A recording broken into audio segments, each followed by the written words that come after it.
Hello, welcome to Swatches Art Livestream number 94. This will be an art challenge review stream. We're going to be taking a look at 11 entries today. And of course, we're being joined again by Anna. Anna, welcome. Hey guys, how are you? Yeah, Anna's been busy working on one of her own commissions over the last week or so. We were chatting about that just before stream, and we'll see if anything that you've been learning on that actually plays into some of the pieces we're looking at today. Yeah, we will see. All right, well, we're going to run through just a couple announcements. Not very many things to go over today on the stream. If you have not already been joining in, we do have the Wednesday paint over streams. It's the same time as this stream, 2 p.m. CST. It's just on Wednesday. And we've got I think 20 something members over there. So you need to become a Super Swatcher channel member here on YouTube, and you can join in on that. It is a 2-hour stream. We usually do about 3 paintovers, and I am in the audio chat on the Discord, and people can jump in there and chat with me as we're going over it. And it is not as educational. I'm not really explaining as much of what I'm doing. I take a little more liberties with kind of what I would do with the idea. But if you enjoy watching paintovers and want to hang out and watch that sort of thing, then consider becoming a channel member. It helps supports the channel, and you get to also submit your artwork in for those paintovers. It is a lottery system, so just because you submit it doesn't mean you get it. But we're not getting that many entries, so you actually have pretty good odds. Okay, number 3. I forgot to put this video out the other day, so I'm saying it again. Your brain is sabotaging your art video. So I will be putting this one up. I will probably set it to premiere on a certain time just so that I can get it ready to watch it at the same time. And if you would, I would love if people would share this video when it comes out, just to let you know beforehand. I think it's some really good content, stuff that people could find very interesting and useful. And if you would be willing to share it, that helps a lot, a lot. The other video that came out recently, Art Advice That Will Save You Years, people started sharing that. And it literally made the difference between a video getting 5,000 views and the video is now over 250,000 views. That's the difference of you guys sharing the video. It wasn't because I did anything other than just put the video up there like normal. Um, I can put it out there and I can put the best content as I can in it. But honestly, beyond that, there's not that much I can do. I announce it on my different platforms and that's it. But if each of you guys share it on a platform or 2 or 3, then it drastically makes a difference. We're talking 5,000 to over 250,000 view difference. That's brought in over 20,000 new subs basically from that one video that was shared around. I would love for this one too. It goes off some of the same information. So if you're just kind of get it in your head that you'll go ahead and share that, that would be helpful. And of course, if you need an hour mentorship with me, you can go out to art-mentor.com and schedule that out there. Yeah, Anna, you've actually joined in the Paintover stream this last time, and we looked at one of your pieces. Yeah. How was that for you? um, it was a piece that I basically had finished for myself, so I did Mm-hmm. not intend to rework it, but I thought even with a piece like that, having a pro, having a look on it and see how it could have been improved is really helpful and really educational. And you know what to tackle the next time you're doing uh, something similar. So even if you say, oh, I must paint something first that I can hand in and then I can join, I can just say, just post anything, even if it's not a finished piece or something Right. that is older. Mm-hmm. There's always something to learn from these things. So yeah, can recommend it a lot. And it was fun, and you can be there and ask questions and say, hey, I was intending to go this and that way. Yeah. How could I have achieved that? So this is a really good opportunity for really, really not much money. It's really, Yeah, it's I yeah, try to keep it down. It's 5 a month, and you get 4 live yeah. streams, and you And get a I think chance to it's submit something cool. in Yeah, each live stream. So it keeps it yeah. pretty minimal cost wise. Okay, let's jump through just real quick what this challenge is about. If you're not familiar with it, we won't read it all, but it was a Magic the Gathering inspired challenge or themed around that. All the images will be the same ratio as a Magic card image. You could choose one of two different artifacts or one of two different elemental creatures. The artifacts was a horn, like you would use to, make a trumpet sound, and then Thaden's puzzle box, sort of brain puzzle thing of trying to figure this out. Were two different elemental creatures. One was Harrowing Sentinel, which is an earth undead sentinel or elemental from the Innistrad plane, if you're familiar with Magic, or the water slash plant based creature from the Theros set, which is kind of a Grecian inspired set, and that one should be very colorful, beautiful, daylight sort of thing. And I supplied them a sheet of inspiration ideas, couple of notes on that, just how to go about getting an idea, some elements you could consider with it. So this is what the artist had to work with, and we will jump in and start taking a look at these. Let's see, concepts. Yeah. So I just mentioned it to you, Anna, which was we do have at least one of all four of the possibilities. So I was really looking forward to that. Sometimes it's really to one side or the other.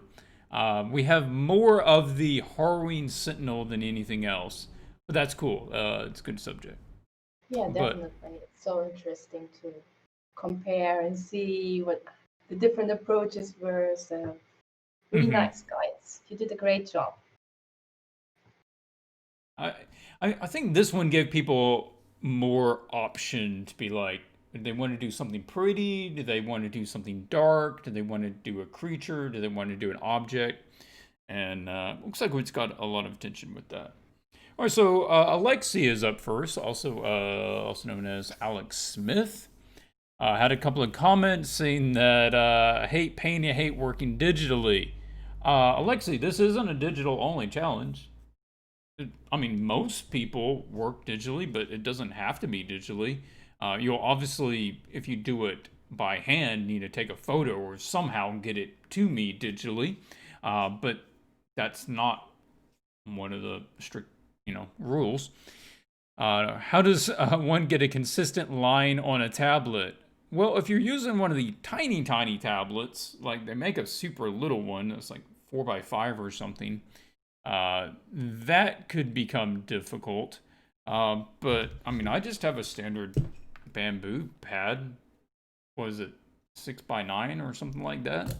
So maybe it's practice if you are not that familiar with it, if you haven't been using it for a while. Otherwise, you can turn on, if you're in Photoshop, you can turn on the smooth up there to smooth out your line and keep it from being kind of jaggedy. But do you notice much? Did you have problem with that, Anna, having getting consistent lines or smoothness?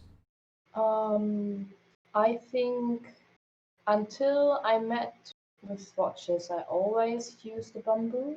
Even the Mm-hmm. first challenges that I did in Swatches were all made with the bamboo. Yeah. And it is a little bit kind of taking some time to get used to it, definitely. So, um, especially that you look somewhere else and you draw on your table, but Yeah. you look at the screen, you must kind of get used to it. And I think you can do basically anything, any art with a bamboo, even.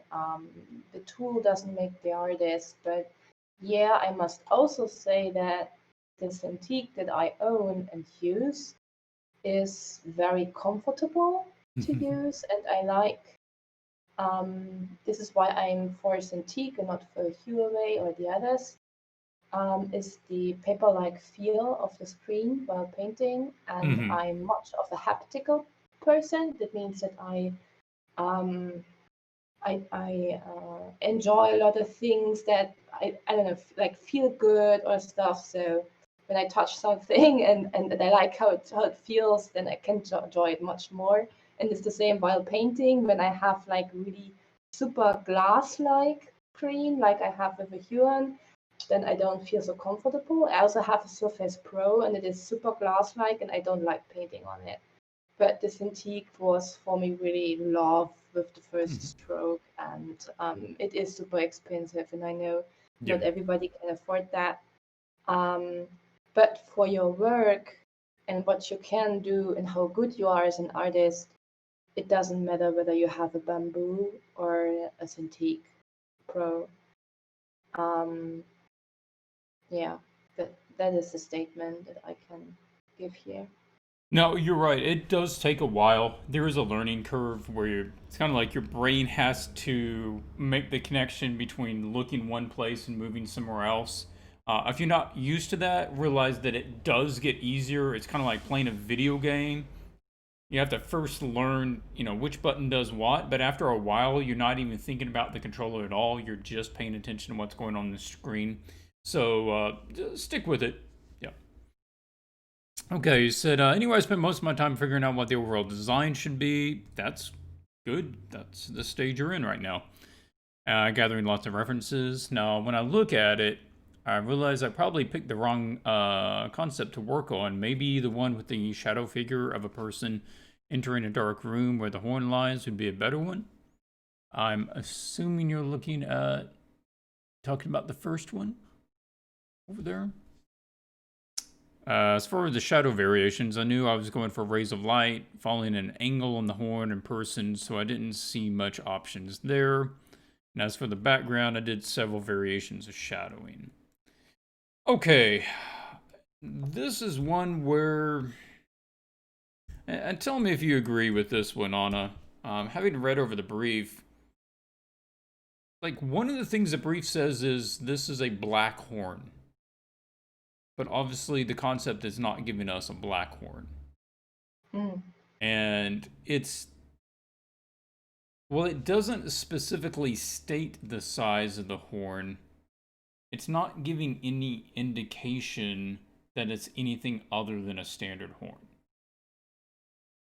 So I feel like, Alexi, that you might be taking this a bit too far, trying to be a little more creative with it than you need to.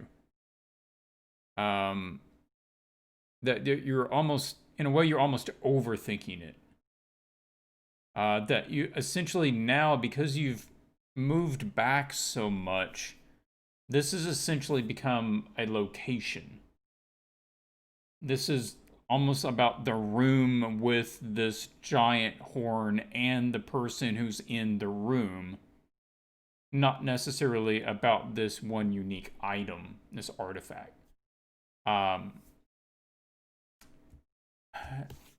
then I'm looking at your sketches up here, and I feel like a lot of these are actually hitting more of what I would expect to see from an MTG illustration of a standard artifact item.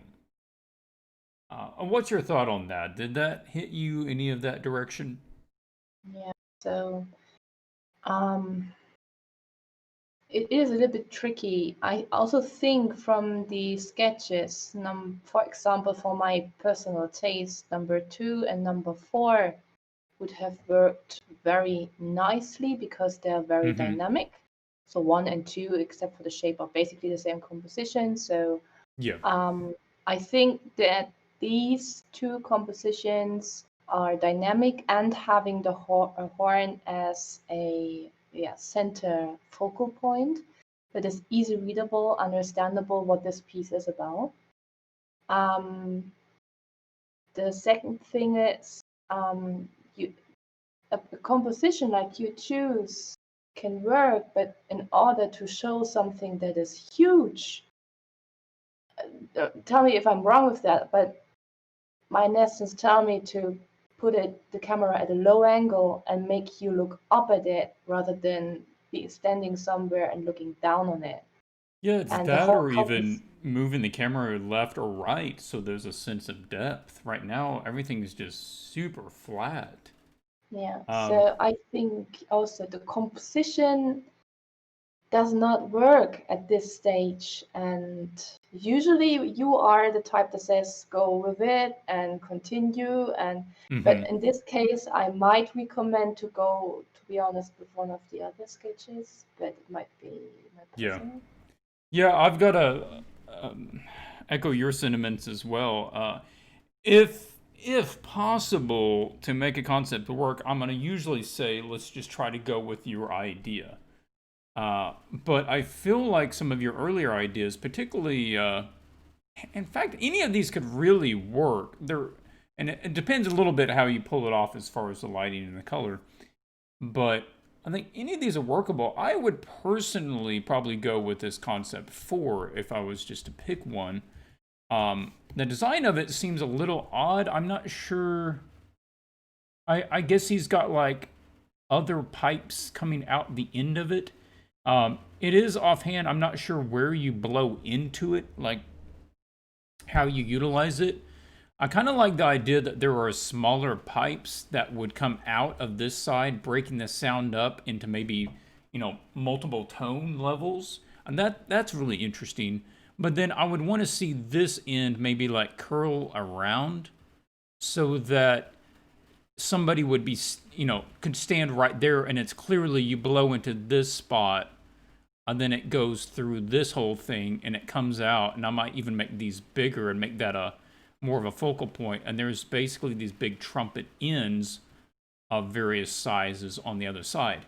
I haven't quite seen that sort of thing before, and I think that's really nice. And the 3/4 threes dimensional view of it is particularly nice as well. Now, for everyone else, I'm not knocking this either.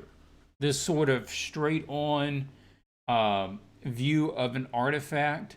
If you get a nice angle light like he has in some of these sketches coming across there, some a good color tone across the image, that can be completely professional and completely acceptable. I particularly like the design and the fleshing out of kind of the culture with these other elements in the scene. That could work as well. But I was just kind of drawn to this one because of the 3/4 and the unusual design of the horn. So on this one, I'm gonna say this I could see this working, but I don't think this works for this particular challenge. I think that this one could work if it was modified some. Like I'm reminded, it's been a while since I watched it, but I remember that there was a really big horn in the two towers at Helm's Deep in the movie. And there was like this big horn. I could almost see this, like if there was a big dark horn at the edge of a parapet, like towards the top of a castle wall, and maybe there's part of the castle back here. And so this horn is mounted on the edge of the parapet, and then you have maybe dark clouds to make it feel more somber. And then there's a procession of guys coming up here to blow the horn. But then it becomes more about the scene and this place and the event of what's going on. And it moves it away from being, if you go that direction, it moves it away from being an artifact. So that's what we want to make sure that we're coming back to there. Anything you want to add to that? That was my major thought, and I think from the sketches they have good ideas to run with as far as the execution of the rest of the ideas. Yeah. So the sketches are so good, I think, in quality. I just recommend whenever you go to the next stages, really analyze the 3D form of each and Mm-hmm. every object you have in there, because I feel your colored version you gave us is much flatter and unrealistic than your sketches. Your sketches show so Hmm. much form and depth and foreshortening, and it's really well done, but the colored version is not able to keep up with that. So keep it slowly, go step Yeah. by step, analyze the form, do it maybe first in black and white, value only, and really get things right and think about every form that you are painting and Yeah. don't try to rush. You don't have like in 2 weeks hand in something that is filled with color from left to right frame. As long as, yeah, quality over quantity. That is basically what I want to say. Yeah. And if you want to do digital, do digital. If you want to do traditional, do traditional. Yeah. I don't hold one higher than the other. If you're more of a traditional artist, do that. I'm looking at your pencil sketches, and it looks like you're more just comfortable working that way. And in fact, if you want to just do the whole thing in pencils and do black and white, hey, you're not going to get an argument from me. So I want to meet you a little bit there as far as your skill set and what you're used to working in. Um, As far as I know, there are more and more MTG artists who are switching to traditional also. yeah, There are there a are lot of more. paintings done now in oil. Hmm. So this is kind of the new thing. Will you start that too, Clint? Yeah, I think there are more that are picking it up that way, which is nice. Yeah. I think that's great for the community. I think it's Yeah. amazing to be able to do that in oil. Holy smokes. Alexi, Yeah. I'm also going to just ask you this because I think ultimately it's going to be better maybe for your skill set or for this you on this challenge, which is do a version that doesn't have any people in it. Usually, if an artist starts putting people in the scene, they have a hard time not making it about the people.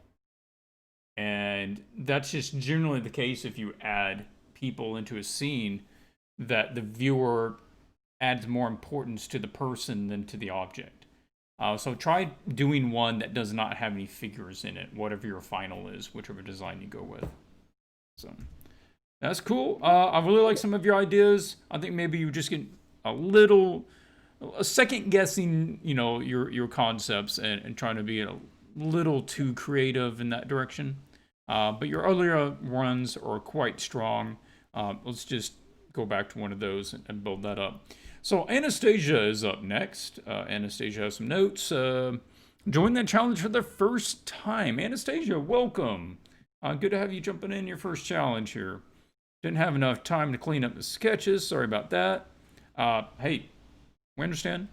This is completely understandable, all right? It doesn't even need to be progressed much past this. I understand what your concept is. That's the whole point of this concept stage, so I'm good. Have trouble finding interesting angles or compositions. Uh, Definitely just a skill. You got to be doing it. You got to be doing studies of angles and studying stuff like cinematography of camera placement and learning things from photography as well. Made a bunch of sketches, but I don't like any of them. I'm willing to start from scratch if needed. I'm hoping that your feedback will help me come up with better ideas. My general kind of gut reaction, I always want to pay attention to that, is how does it hit me just immediately without analyzing it? My immediate reaction is quite positive. I think it's checking most of the boxes, if not all of the boxes, of what this image is supposed to be. Now, we can definitely talk about some alterations I would suggest, but how does it kind of hit you in a quick reaction, Anna?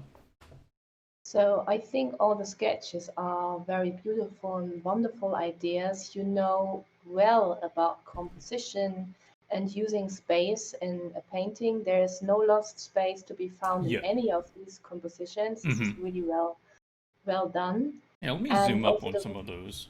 People can yeah, see the so smaller ones. and the value studies are also really nice. You try very different things, especially the first and the second one are very different, and Mm-hmm. it's really nice to try out. I would have a hard time choosing which one works better. Um, for the painting, it's just some little things. For example, the people. I feel like the one on the right is feeling really natural to me, but the people on the left feel a little bit not realistic. I don't think they would stand like that when a creature like that is coming there. You don't hold an axe up like wow and run towards it. It's a heavy axe, and usually when you really fight with an axe and you're not super hulky, I think you swing it more from the side or something, and this holding up is more like I don't know, a comic way to do it. But I'm not proficient in that. I just feel like when I see movies, fantasy movies and dwarves fighting with axes, they usually swing it with both hands at the axe and sideways with a lot of energy coming from their stomach area, like yeah. And also she who's holding the other weapon, she's holding it so close to her body, and she'll probably not hit anything. Yeah, I In that assume movement, so. that would definitely be one of the things I would say is if they're keeping these characters down here, which are nice for to connect with the scene and for size and everything, but they're definitely just hopefully block-in poses. We would want to get a photo pose to accurately get the motion and the nuances of the pose. Okay. They also don't all have to fight. There can be Yeah. a woman with her child running away or something like that. You don't have to make everyone attack the monster. Just think about how would people really behave. And a guy with the axe like that close to the creature will probably not live long. Probably not. He's gonna be swiped right away. Also, the creature holding his arm, the hand on the left side of the painting, like it's holding the women at the hand. It's a little bit Yeah. odd. Yep. I was thinking that too. It almost looks like they're grabbing the head there. And the trees are super symmetric. The foreground trees were odd to frame the painting. I understand, but I don't think we don't need that we need both. Man, your But yeah, observations are on point. These are like all things I was going to say. so maybe the one on the right. I would probably take out the one on the right because you have the house there, and there's also already framing. Framing doesn't happen only in the foreground. You Yeah. can also frame with the midground.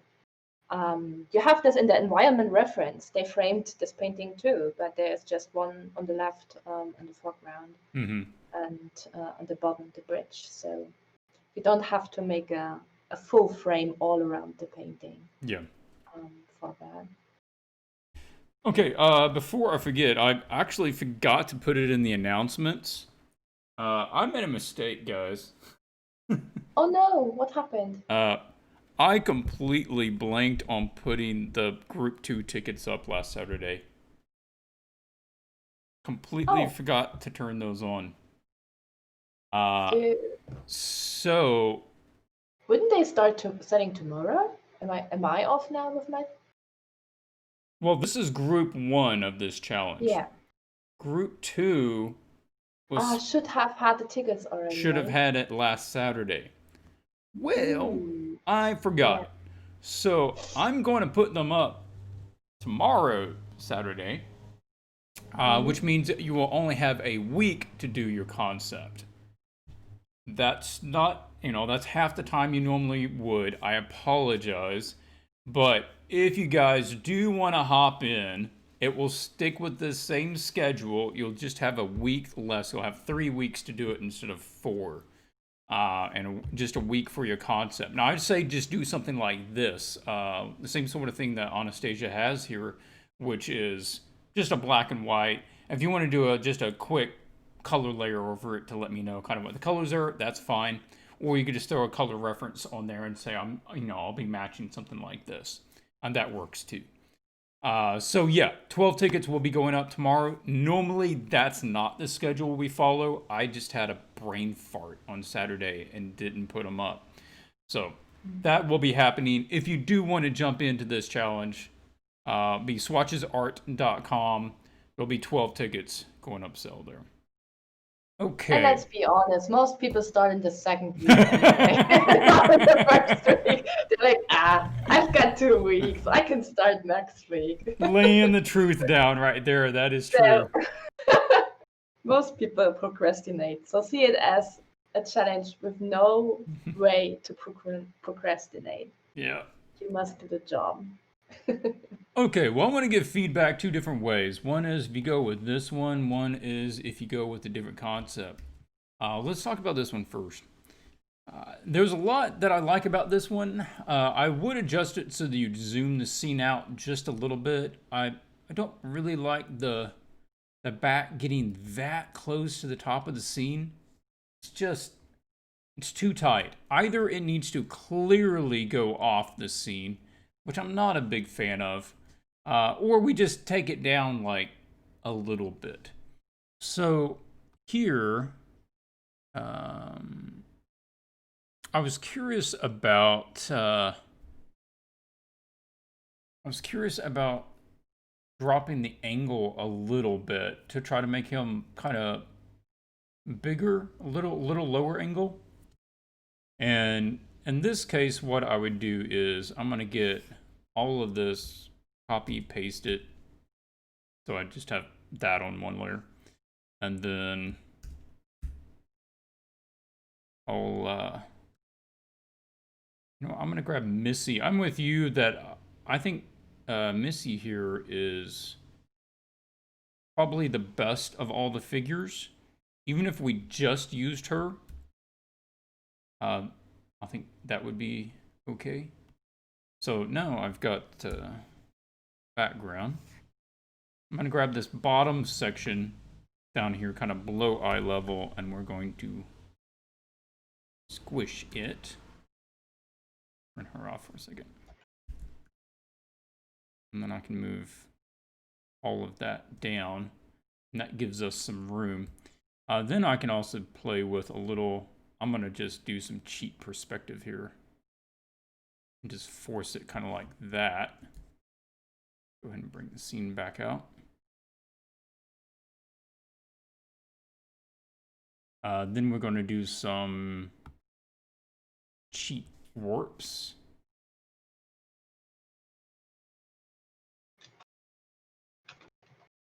In order to get it. Make it feel like it's on one of those slightly more fisheye viewpoints, where the camera's having a hard time fitting this whole thing in the scene. Do something like that. Now, if it was me, I think I would do it like this, and then, oh, nope, move him over. And then actually put the lady on the other side. I might just have it and the lady, rather than having all the figures, and then have her bigger on this side. Maybe that's a little bit. Something more like that. And then, because I really like this hand over here. I think this hand and that pose, it reads really well. And I kind of want that to show up. So I'd be leaving that. And you could just have, I don't know that you need anything there. You could just put some barrels or a cart or something there if you wanted to have something there. And then I would switch it so that the head is turning to look at her. So then you have this connection that she's running this way and it's turning its attention over to look at her. I was actually thinking of removing the tree on the left side because it would give us a clearer silhouette of the body, and that we could play up that silhouette. And that's usually something really important with an earth elemental, is the silhouette of its back. And right now that tree is sort of interfering with it. We also just want to tone down all the trees back here. They are we still want his silhouette to read pretty well which means that like all this background, and you could be adding some atmosphere down there. And you know, this would be really nice too to make use of this light coming through the window. And so you could get some good light across this hand. And just a couple of features here. So a lot of it's actually in shadow. I don't think this torch light would affect it much at this distance. I really like some of your value studies, particularly like this sort of thing, but I might use the window light. You could have the smoke even coming off of there. Then this way you could do some nice squirrely shapes back here. Yeah. So I was kind of thinking that, but I'm also a big fan of this composition 3 right here. I think this is a really excellent composition, and frankly a bit more interesting. I like the level of like this upper ground right here, and it kind of dips down and the houses are down there. And this thing has a little different shape to it. And this one's doing what I was thinking of on that one, which is it has its head turned and it's turning to look at this guy. And I like that. What I would change, instead of just the hand grabbing out, is I would have where there was like a tree right here that he grabbed, like he saw this dude and he saw this tree and he's pushed this tree down out of his way. So there's a big tree right there and his hand, you know, his arm's doing this and his hand's coming across this tree, and you can tell he just pushed it up because there's all these roots. Like it just tore out of the ground, and there's all this dirt kind of flying up in the air from like... And now he can clearly see this guy, and the guy's, you know, scared. Again, I'd watch that back, though, because it's literally just hitting right across the top of the frame. So you might want to change that, just scale it down a little bit and make it kind of like more uneven. But this one I think is really, really nice. And you could have little lights, again, from those windows kind of spilling out a little bit. So, what do you think about that one? Would you go with that one, or would you go with the current concept? So I also like this composition a lot. It reminds me a lot of the Ghibli creatures that are also often hunched forward and crawling. You could get the reference from there. And I think the good thing about that is that we feel much more uneasy about this guy because he's so sleek and he's moving weirdly. The other guy in the other composition is more like, I don't know, like the robots or something that in the Marvel movies, you know, that they're like walking down New York City and destroy it, you know, that's more like that. And this creature is more like this Ghibli feeling to me. I like the idea that you put there. I would consider having the creature's arm that you are having now coming to front of us, rather being backward, and the other hand, like he's turning around, and this arm is coming with him and trying to grab the guy. Why I choose that? Because when I come in with my line of sight from the left, go over the haunch of the creature, I stop. There is nothing, and I hop on to the hand, over to the hand. So I think an arm leading us to the hand in that kind of golden ratio circle would fit the composition also very well. Yeah, so, excellent option there. I kind of like the idea that he's turning, he's going to be pulling that other arm up towards there. Yeah. And he can have super long arms, so it's no problem. Yeah, with this guy you can do that, definitely. Yeah, and its body's a little different. Yeah, he's almost a little sleeky, oily sort of thing going on. That could be kind of interesting. And I want to get one more plane here, like this tree. I'd probably adjust that so this tree is actually here in the foreground And so you've got one plane between you and the dude, right? And so that's going to be more like this. Just so we have more of a foreground. And watch this limb right now. This limb runs basically up and follows the curvature of that body. So we don't really want to do that. If it does come, we want it to go at a different angle. And sometimes limbs, you know, they droop down and then pick back up. So might do that sort of thing there. Really good stuff, Anastasia. I think you definitely have the skills to pull this off. And either concept, good with me. Pick the one that you are most excited to do, most interested in, and usually that makes a big difference. But I will leave it at that one, and we will move on. Next up is April Klein.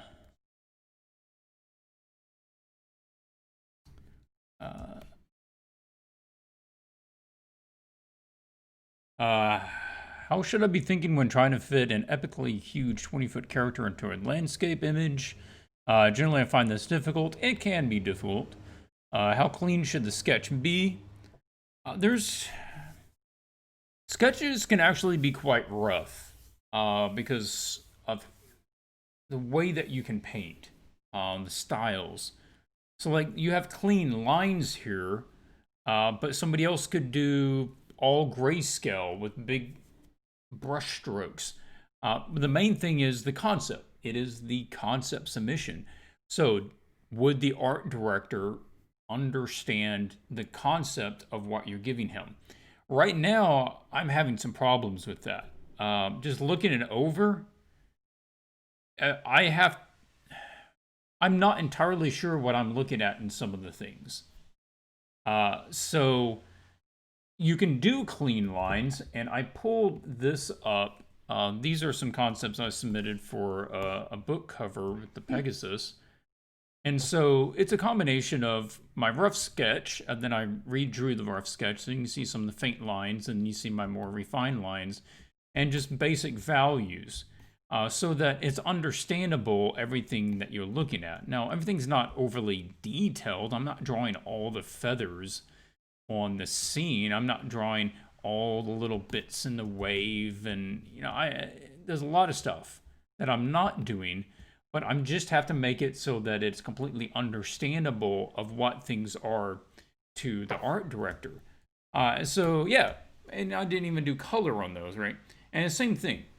I actually feel like some of your concepts up here, your black and whites and your colors, are a bit more understandable because certainly on the colors, you're telling me that this is water, this is not water, that sort of thing.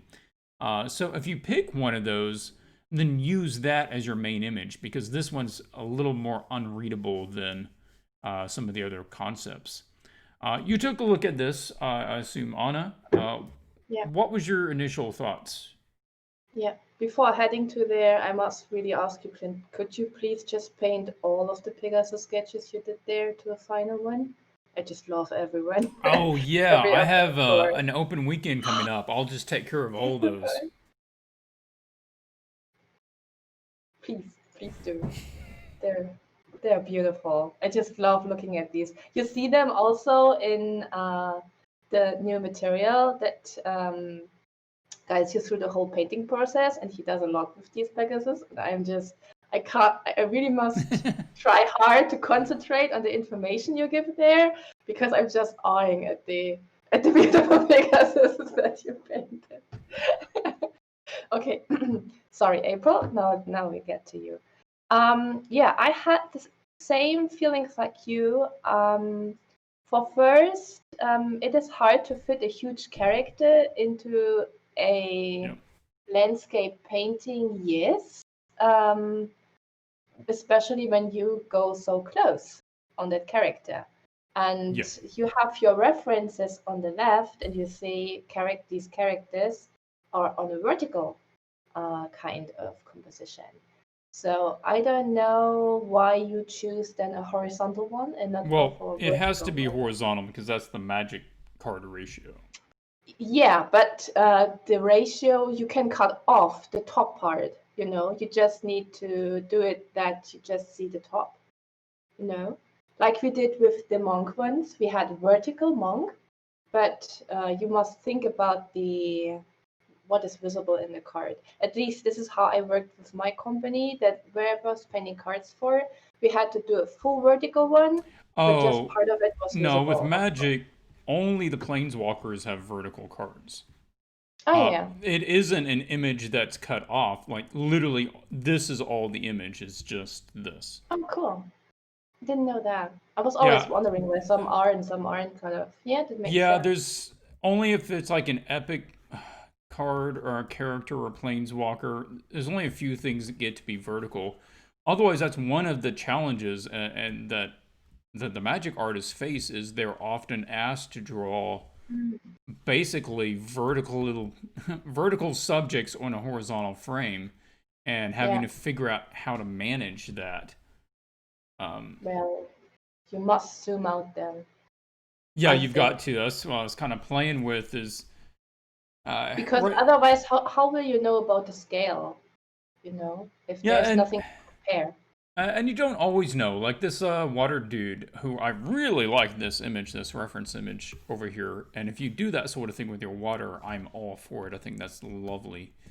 Um, so like with this, I assume he's pretty big, but there's really Yeah. no point of reference. And April, if you're not able to give a defined sense of scale, that's not a big deal. Most Mhm. people understand elementals to be quite large. Um, so if it's just if there is anything in the scene that he's interacting with that is of a standard size, then we need to make sure that he's the right ratio to it. But otherwise, often if you just give a good upwards angle where you're looking up at it, it will naturally make it feel like it's probably on the bigger scale. And then with like water and stuff, how you go about handling the waves, because like waves will behave a little differently on the small scale than the large scale. You can look at the way that the foam breaks on it, for instance. And if you're doing that and those foam pieces are really big, we're assumed that we're zoomed up a lot and the subject is small. But if all the foam pieces are really little, we're getting the idea that this must be big because that's the way the foam breaks up. Yeah, birds, Michael mentions. Yeah, so if you have a seagull, sitting on his shoulder and it's little, then we get the idea he's pretty. Yes, a uh, little whale on his shoulder. but I would prioritize cool over. We have to know exactly how big he is. That's kind of secondary. Yeah. Um, So, other than that, I feel like the shapes are a little bit all over the place. So there is no unity mm-hmm. to the shapes. There's no much repetition, and it's confusing. And the shapes are all basically the same size all over the character, and you Yeah. have basically just tiny shapes all over the painting, except for the background circle, which is a larger shape. And I'd recommend to really just have like 3 or 4 or whatever really huge basic shapes that make out the character. Like when you zoom out, you can tell it's that specific character. Mm-hmm. And then you go in a little bit further and break some shapes up, or find some new ways to design it or so. But I feel like you went in directly, for example, at the armor on the wrist, and then you had that, and then you went on to the shoulder, and then you went on to the hat, and you were thinking about, oh, what could be another cool shape, what could fit Mm-hmm. here. This hasn't enough detail. I'll put that now. And I think it's a little bit overwhelming, and unifying it and find a shape language for your character would a better fit. The water is a very you painted the water very soft, and he has really edgy armor around it, and Mm-hmm. this is a bit confusing to me. So on one hand, I want to read him as a water guy. On the other hand, more of an ice. I know it's the same element, but in Yeah. fantasy, you usually have an ice creature, you have a water creature, and they're different guys. So, Yeah. um, April also sent me an extra note asking me to talk about color and doing color studies and stuff. But at this point, I don't think that's where you're at, April. And she had also mentioned that she was using these angular shapes because she was creating the form, and that knowing the angles will help her shade it more accurately.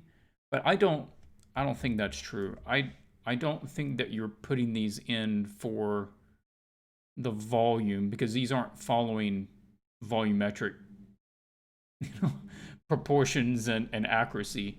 Um, Also, you want to have to give your art director as little additional information as possible.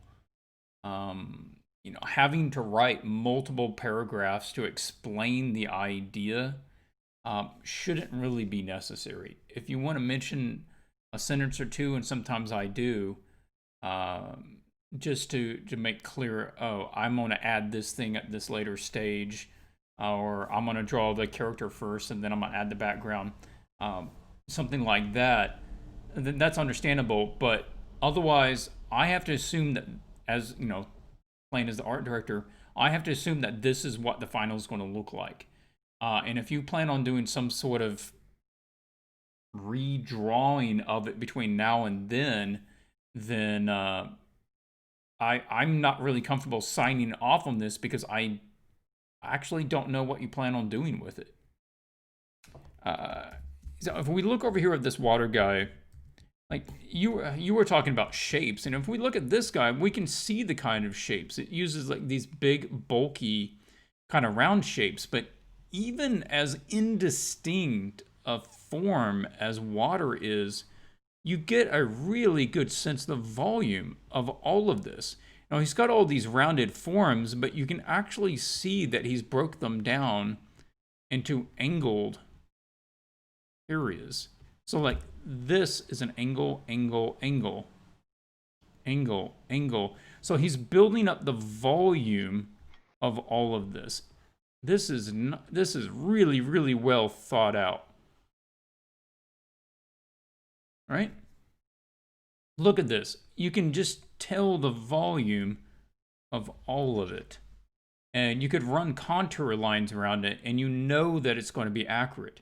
Now, he's not using little shapes. He's not using triangular shapes. He has a particular shape language that he is using, and he's using it over and over.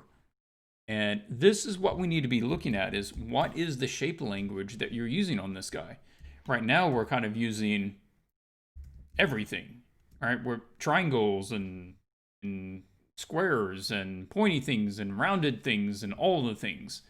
We want to simplify that when you want to know what the basic form is there. Another thing I want to draw attention to is that he is primarily a water and plant elemental. It's stated in the brief. And yet, if we pull into your concept, he's basically a rock creature that has some water around him. Now, we need to inverse that.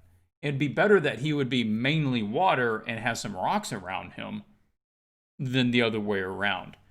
If we want to have some seaweed, then we can have like seaweed coming and creating these patterns of like almost musculature, the same way that some of this water is flowing around this guy, forming the shapes of different muscles, right? He's establishing muscles with the tones in this water. We can do the same thing with seaweed. We can do the same thing with coral. Maybe he has coral as part of his head, or a headpiece coming off. But he's primarily water and plant. This one, you could keep the idea of like having a big gate behind him and him standing in this different, particular pose, and having the sky back there behind him. And that can all remain the same, but we've got to revisit the idea of what his design is, what his pose is, work out his volume. And we've got to work out what the viewing angle is because I don't know. So we're looking down, distinctly down on this staff, but I feel like we're supposed to be looking up at him. And I don't think that you worked it out. I think you just kind of drew each piece individually without without really thinking about what the whole volume and eye level was in the scene. So we'll make sure that we're thinking through that. That all needs to stay consistent. All right, well, we tried about that. It's almost 3 o'clock. We got to keep moving. Plenty others to take a look at here. Clint, little side note. People are asking about your materials again. How's it going? How's it going? I wanted to get it out this month. It Like depends. It the first depends video, right? because I should be able to get my D&D commission in next week. But if they're going to be asking for revisions, it may eat into my time of the materials. Otherwise, I should be able to record the materials for the first couple of lessons and release it. I'll have to give you an update. It really comes down to if the art directors want some revisioning, tightening, and stuff, it might eat into my time that I would normally use for that. Yeah. So. And there will be part 1, and you said you have like 3 parts around prepared. Well, I'm going to try to release the first couple of lessons in a batch. So the first, basically, I have everything done for the first, I think, 5 lessons. I'll probably just try to do the first 3 because it's going to be a lot of video editing and other stuff. So I'm going to look at trying to release the first 3 in a batch. That's the plan. Cool. Yeah. If I know distinctly one way or the other, go ahead and I'll let you know. But you're welcome to go ahead and just join on Patreon. It will not charge you anything unless there is a reward coming out. So if you, right now, even go out there and pledge, it's not going to charge you anything. It only charges you money if I tell it to charge you money because a reward is coming out. Not when you actually sign up. So I'm going to suggest if you're interested, go ahead and go sign up. And then at that point, you'll either get charged if it's coming out or you won't be charged if it's not coming out. So this one is by Daniel. Had some hiccups with the concept, but I think I got the pieces I want in the end. Had problems with the background, tend to be hit and miss. Mostly focused on heavy line art illustrations. Wanted to depict the fathoms as a torrent of water and plant matter posed like a Spartan warrior. Yeah, my initial reaction, this is quite good. I think this is really close to something that we would see in a Theros set. So that was really cool to see. It is really dull though, so we might play around for a moment and see if we can't enliven it with a bit more color, because that's one of the hallmarks of Theros. It is a very colorful, bright, shiny, blue sky sort of location. So that would be nice to see. Your initial feedback or thought about this, how did that hit you, Anna? Yeah, same. So I'm quite impressed on the creature and the composition, and I really like the idea. And I also think you chose one that is very stable. I think the other sketches were also well made, but not as how to say, engaging as this one. So I really like the dynamic of it. I also feel like it might be because it's still the sketch stage, but a lot is still very wispy strokes, and just the armor received very hard-edged lines. And I'd rework that a little bit because we have really hard lines, for example, at the edge of the frame and on the weapons, but the center of the piece except for the armor, it's all the same wispiness that we have all over the painting. So some edge work would do well here, I think. And also the same as you said with getting a little bit more color punch. And for example, I feel like the first color composition he's going for could fit the MTG universe pretty well. I feel Yeah. like I saw that kind of colors a lot. They the colors you choose here are very realistic ones, I'd say, but MTG is a little bit more into stylized, especially when it comes to lighting and color. Goes a little bit away from that, and I think exaggerating in the saturation and playing with some unusual color like you did in the first color sketch would suit this piece quite well.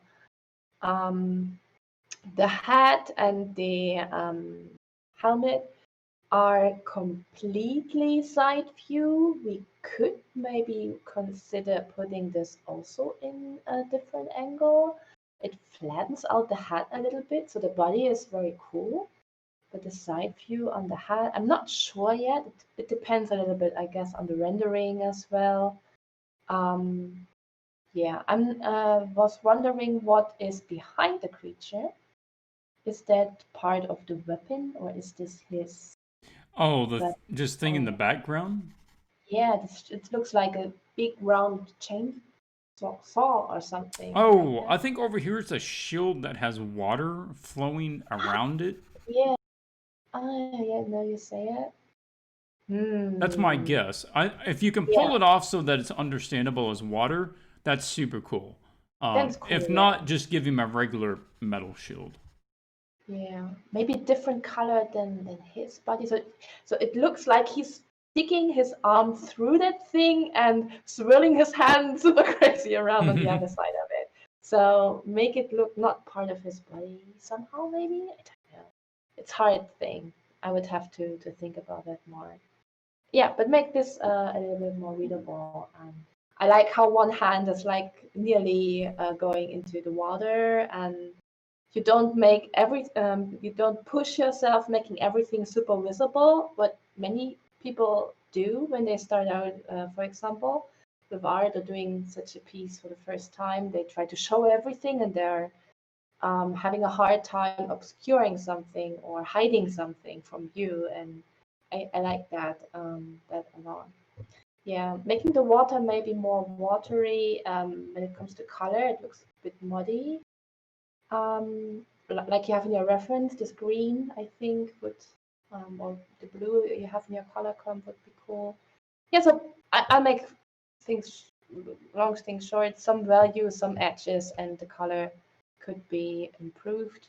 And maybe separating the values of the main creature a little bit more. I feel like it might be the color, but I feel like he's standing out better in the color comp 1 because the background looks brighter than the creature is in value.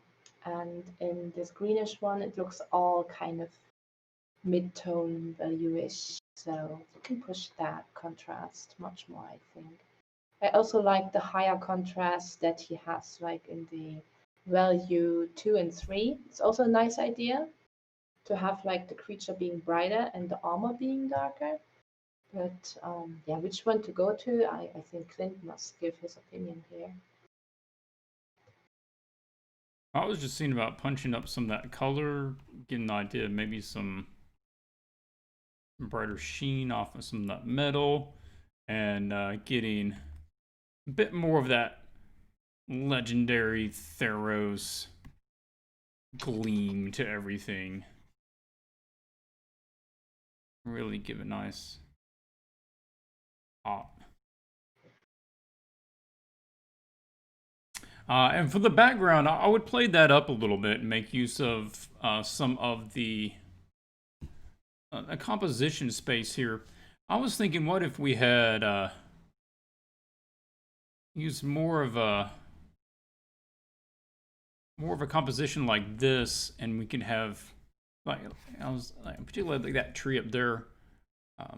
If we had like that tree something like that, and that tree's kind of up here, and we have some conifer trees, and then we have multiple levels of some sort of palisade up there, and this is, we could have even some like stairs leading from the water, right, coming down. So that's where you would come to get to this place, and maybe there's some like big jars or urns or something up there. A little bit like Themyscira, right? If you were Wonder Woman's homeland. So that, and be looking at these colors. Even that other image that we had pulled up, of that light coming through the water, and it getting like the real greenish on this side, because the light will go through the water and it will brighten that up. But the water that's getting direct light on it will get almost directly white. It will just be whited out by the sun. I like most of this. I would tilt this so that it was a little more angled instead of completely sideways. You mentioned that as well, Anna. And this centerpiece, I kind of like the idea, and I don't know if this is what you're going with or not, but the centerpiece, I would change so that it was maybe a little bit bigger, and then I'd probably put like a point on the bottom of it, just a little more aggressive, and following a shape a bit like that. And then it looks like there's water basically coming out of that. And that's kind of neat. And this shape here, consider like mimicking that here as well. This sort of squid head thing, Cthulhu thing. And it looks like the water is sort of emanating out from this point, and I like that. That's neat. I would personally make this all water, and then basically use seaweed as streamers. So you would have like seaweed, same way that some people have cloth kind of blowing in the wind. And it's coming out from underneath some of these armor pieces. And that could look really cool. I haven't quite seen something like that before. Lovely piece. I think it would work. Oh, also, this area back here, go ahead and let it be in light. In the same way that we have this really nice bright light on this rock back here, I think we can do that here as well. And so a lot of the stone back here is going to just be really bright, and the part in the shadow, could be quite dark. Yep. Okay. Anything you want to put on that one?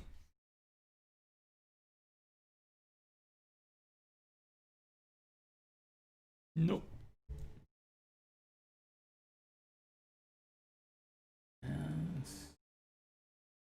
Yeah, I would want to see maybe a little change there around the horizon. Oh, Between the ocean and the horizon there. Yeah, I have a question. How was your time studying at Hogwarts? Cool? It was good, man. It was pretty good. I enjoyed it. We saw it now. Bamboo, haha. No way. You're using a wand for that. Well, I'll talk about it later. I might get you in. We'll see. We'll have to talk about it. Nice. A dream comes true, guys. You'll get your letter in the mail September 1st. Yeah. Way. So if you put the seaweed and all that, you have like the left side is super busy and the right side being basically sky. Is that composition wise okay? Is it good? I would probably actually push him to the right a little bit. You could cut off the end of his sword, and that would be okay. And so what you have is a bit more of the location here on the left side, and he's slightly to the right side, which kind of gives you the idea that, he is there protecting it. And so there was like this guardian aspect to it. If you are playing up that left side, I would do that, and I would shift him over. But if you're not going to play it up, then what you have is probably fine. I don't know, man. I'm feeling like you might just, if anything, you might just want to have like blue sky back here, in which the water might actually be brighter than the blue sky up there.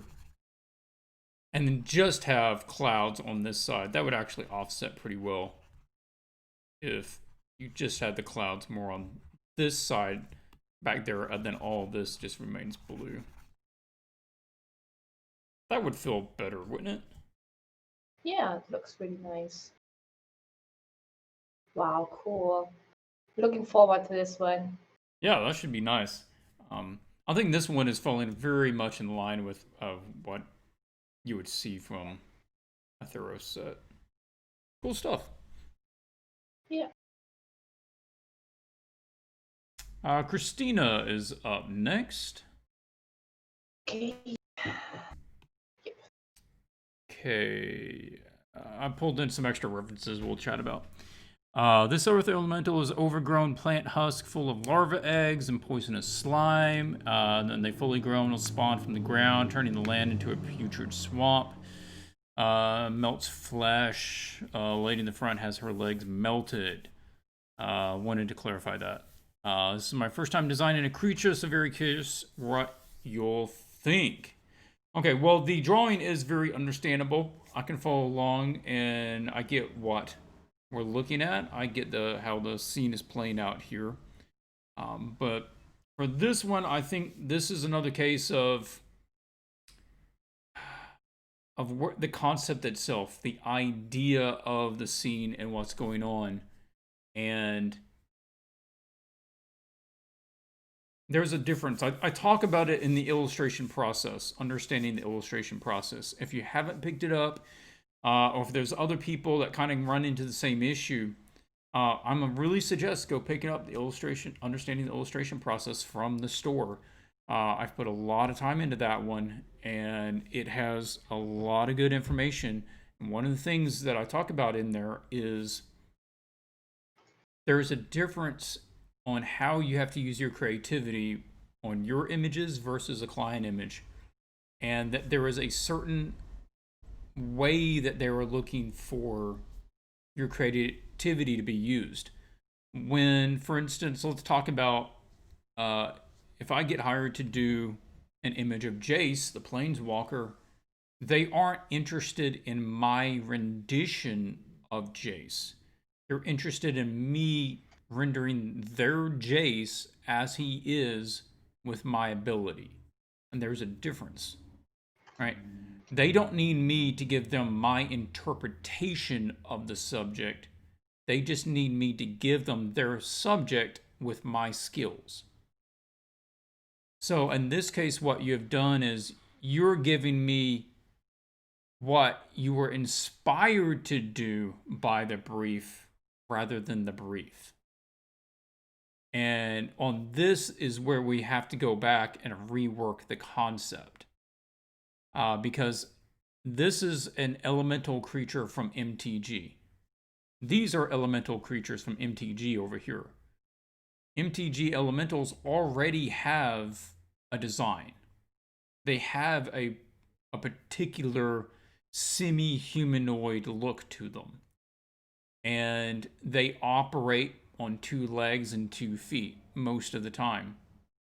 And they have some sort of body, some sort of head element. And so you have to have creativity inside of that framework. I'm not interested in a different framework. I'm not interested in your new framework based on that idea. So you've gone from this is supposed to be approximately 20 feet tall. Because it is an MTG elemental, it is vaguely humanoid. It should be composed mainly of thorny vines, earth, and rotting vegetation. But we don't have that. You've got larva eggs and poisonous slime, and it's spawning things. So if you're going to try to take an idea a different direction, and that's something that you want to check with your art director first and say, hey, would this be within the realm of what we're thinking of, or this particular image? And so just let us know, and I will try to give you some feedback. Otherwise, we're going to be using up time that we could use on something else. Now, there are some good ideas going on here, and there's some ideas that we need to change. One is this is super icky up here, which means it probably works well for Innistrad. But can we merge that? Can we get that idea and somehow add that into the already existing MTG elemental? I see this image and I'm immediately thinking, well, instead of big stones on its back, could it be these sorts of vines, but there are these big larva sacs of this transparent larva, and there's some sort of wormy things like this on its back and composing its head. Now that's interesting. I haven't seen that before. That could be really cool. It's getting two things that we haven't seen mesh together before and getting them meshed together. So we have to go along with some ideas of that direction. These down here, this is also good. This sort of inspiration of these husks, and that you could have points of the body, or even the main body could be composed of like these big husk things. And maybe when these big husks, the pieces fall off of the outside of it, that then you can see the larva thing. It's like if you had these husk shapes and they were like this, and you can see them kind of falling off, and inside of them is the larva sacs, and same thing for the back, right? And so these, almost like the layers of an onion, they start folding off. Yeah, go with that, try that. But otherwise, the shape is it's not elemental. It's not made of the elements. Literally, it has to be made of the earth, and made of the vines, and made of the rocks. And then it can have that unique element of, a larva sac sort of thing with it. Okay, well, I spelled on that for a while, but Anna, would you toss in some other thoughts, suggestions, or precautions about this sort of thing? Yeah, it's a little bit hard. I was really intrigued by how well it is executed Mm-hmm. and how neat the sketches and um, the, the the creativity that went into it. There's thought about buildings in the background and getting references and all that. So there is a lot of work into that, but I was also a bit confused on what part of the challenge this is now Mm-hmm. until I realized it's supposed to be the elemental, and I don't see it at all as an elemental. I don't know. Elementals look to me like they can move around Yeah. and they are mobile, and this creature looks like it popped up out of like Stranger Things, like out of the other dimension and started eating people. Um, I don't think it fits as well. As you already stated it, I don't have to repeat it. Um, if I got this piece like out of the challenge and people asked me, hey, what I could change, I'd probably think about adjusting a little bit of the perspective of the buildings in the background because they're not in the same perspective grid. Mm-hmm. Then the area with the legs being melted off. Um, I feel like there should be maybe something like holding her, or like why couldn't she run away before that? Because it doesn't look like it's coming out of the creature pretty Yeah, fastly. it doesn't look like this thing is even able to move. So the idea Yeah, that like this girl's sitting over here with a hatchet, I mean, why not is running she away. just sitting there? Yeah. Uh, Yeah. And she's also super close to the creature in order to sit there and hide, because I don't think she could hide there, to be honest. It's not a good spot for her. She's probably gonna die. So yeah, so some things like that give the creature a little bit more action, that it's really doing something. By now it looks like she broke out of the creature and is now crawling her way away from it. And I think this is not what's supposed to be the story here. Yeah. Yeah, but as I said, the drawing itself is a good quality, and maybe for your sketch phase, you have you've done 3 different sketches, but all with the same creature. Maybe some different creature designs would have been better rather than having different composition designs. Yeah, we've got to have something more like, if you have a creature like this and it's like coming out from behind a house like that, and maybe it has one hand on the house and its body's back here, and you see like the sack on its back and its husk face and the other arm coming out, and you see one of the legs stepping out, and you're going to crop the image down to more like that. I mean, that can work. And you can have some people running away, or you can have somebody standing here hiding around this corner of the house. But we've got to keep it within the framework of what the brief is asking for. I don't really need it to be reinterpreted. You can add little bits here and there, or try to give a little different spin to it, but it's got to stay within those boundaries. Okay. Christina, maybe not the best feedback that you were looking for, but we've all done this. We've all just taken concepts a little too much in a different direction. And like I've said on the other one, it doesn't mean that this is a bad idea. Couldn't this idea work? Absolutely. Just not for this subject. This would need to be its own image, and it could work as its own image. It's just not going to fit this particular outline.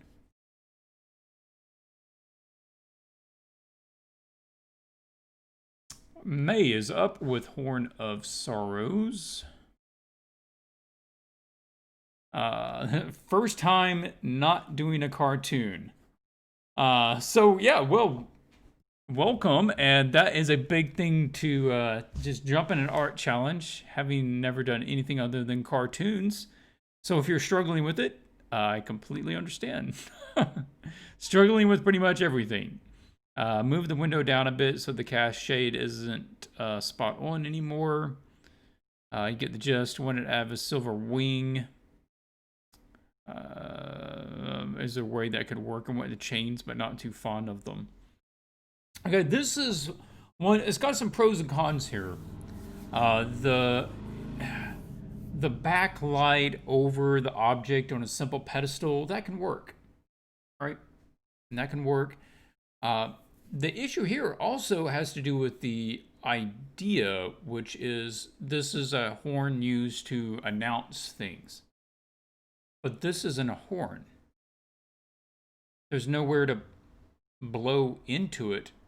In fact, both ends of this are closed, which means that it couldn't have even been a horn from an animal, because one end would have to connect. Like, where would this have connected onto the animal head? So yeah, we probably want to play around with the design of the horn a little more. Is this supposed to be an opening? Because even so, that means that this is where it would have connected to the animal head. But I don't know why you would have that. And this doesn't look like you could breathe into it to make the noise. So give some concept to that. Or am I just completely missing something here, Anna? Or yeah, let me know how that hit you. No, I was also thinking about that it's not the typical horn shape. Yes, you of course don't have to do the same horn like most people draw. You have some freedom, but I don't think this person thought a lot about the utility. For example, Yeah. also the chains. They're cool to look at, but what's the purpose of them? Is it like you're holding the horn with these, but then the scale would be weird because if it's like that, there would not I would not be able to put an arm through that. Yeah. But if it's super huge, I could not hold it. So I'm not sure about the scale either, how the chains are supposed to work. And I think you must not forget about stuff like that. And I also like the idea with the statue holding the horn. I don't know what was so bad about it that you did not go for something that it makes it like a special thing with a holy creature or something behind it, or an angel guarding it. Yeah, so these were my first thoughts. Yeah, and those good points, like you mentioned with the chain. Having chains attached to it, no problem with that at all. But what's the functionality? Yeah, do you wrap it around yourself so that you can use the horn to help support the weight? Okay, then how does that work? Otherwise, it, it brings up questions to ask that unless you have answers for them, we don't even need to ask them. Now, if this is a relic of importance, yeah, you could have a chain coming down here and it can be locked to the side, like this thing is literally chained to a pedestal. Okay, then I get that. That can make sense. Or if this is actually suspended, right? Just hovers off of it a little bit, and so that there is chains going up here, so it's actually hangs, and then there's a little distance, between that and the bottom. So maybe the end of it, curls up here somehow, and then you blow in here, and then the whole thing just sways and hangs. Okay, well that's an option too. So we have to get that idea of, okay, I want to incorporate chains, but then how am I going to use a change to add to the image, or add to the narrative, or answer more questions? Yeah, I'm not against this. I'm going to say if you can clearly make it a statue, then that could be cool. Particularly if this was a carved wooden statue that is part of the altar, that would be extra cool. Because you see the stone angel kind of figure quite a bit, but a carved one out of like almost this was all one piece of wood, and they carved this whole thing just to set this one item on. That seems really interesting. So if you want to go that way, it's like this alone could probably work pretty well. Now this is cool. The candle on the shoulder. Yeah, but then times it by 10. And then just make it so that this thing is designed to have candles. This is it. I mean, it's just candles all over the back of this thing. All down the wings. It's just candles. And you've got the wax coming down, dripping off the ends. Now, and that would be really interesting. And it gives a lot of importance to this sort of thing. And you could have like wax dripping on the pedestal down here. And then that just adds to the ambiance of the horn itself, because all this was done for this one horn object. Now, looking at the horn, though, do make sure that you're taking a look at animal horns. You'd have like these striations in it, but this looks more manufactured, of something that would literally just go on top of each other in layers. Most animal horns aren't going to work like that. They have ridges. The ridges are for like strength, so they're more like ribbing than they are layers of one thing going into another thing. So check on that. Yeah, and if you want to put like the wings on it, you can, but you might want to make it more of a not so. This is almost like sci-fi wing. Think more like a Norse you know, and it's got like this wing design that kind of goes alongside it, and it might have one over there as well. And then you want to continue that sort of engraving and feather designs across other elements on it. What else would you add? Any more comments from you, or does that spark any ideas? Yeah, so I see what also people are mentioning in chat, that she did not take an animal horn but thought about it being something a human made and inspired by a flower rather than a real horn.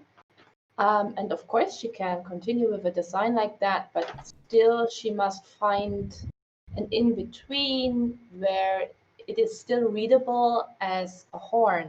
And by now, if you zoom out, you would not get it that this is a horn that you can use to play a sound of or summon something or whatever.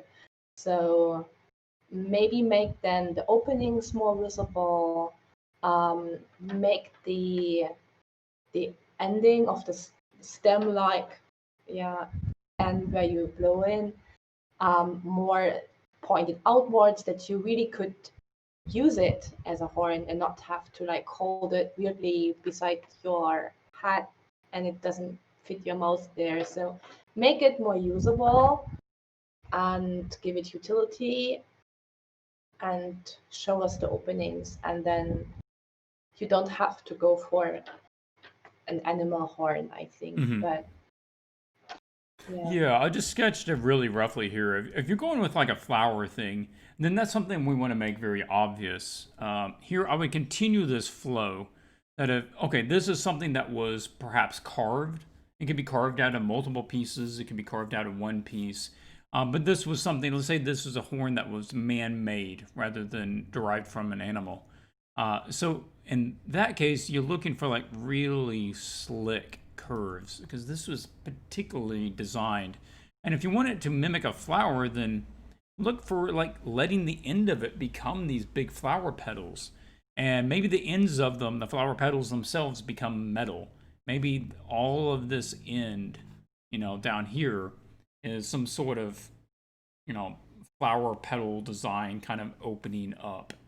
I did it really, really roughly. You'd probably want to find something more nuanced than that. But that something like that could work, definitely.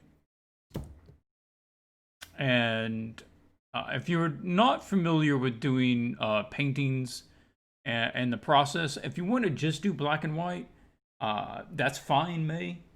You don't necessarily need to do color because I'm just trying to run the medium with the challenges of most people have a certain skill set, and so I try to choose the challenges to meet that medium.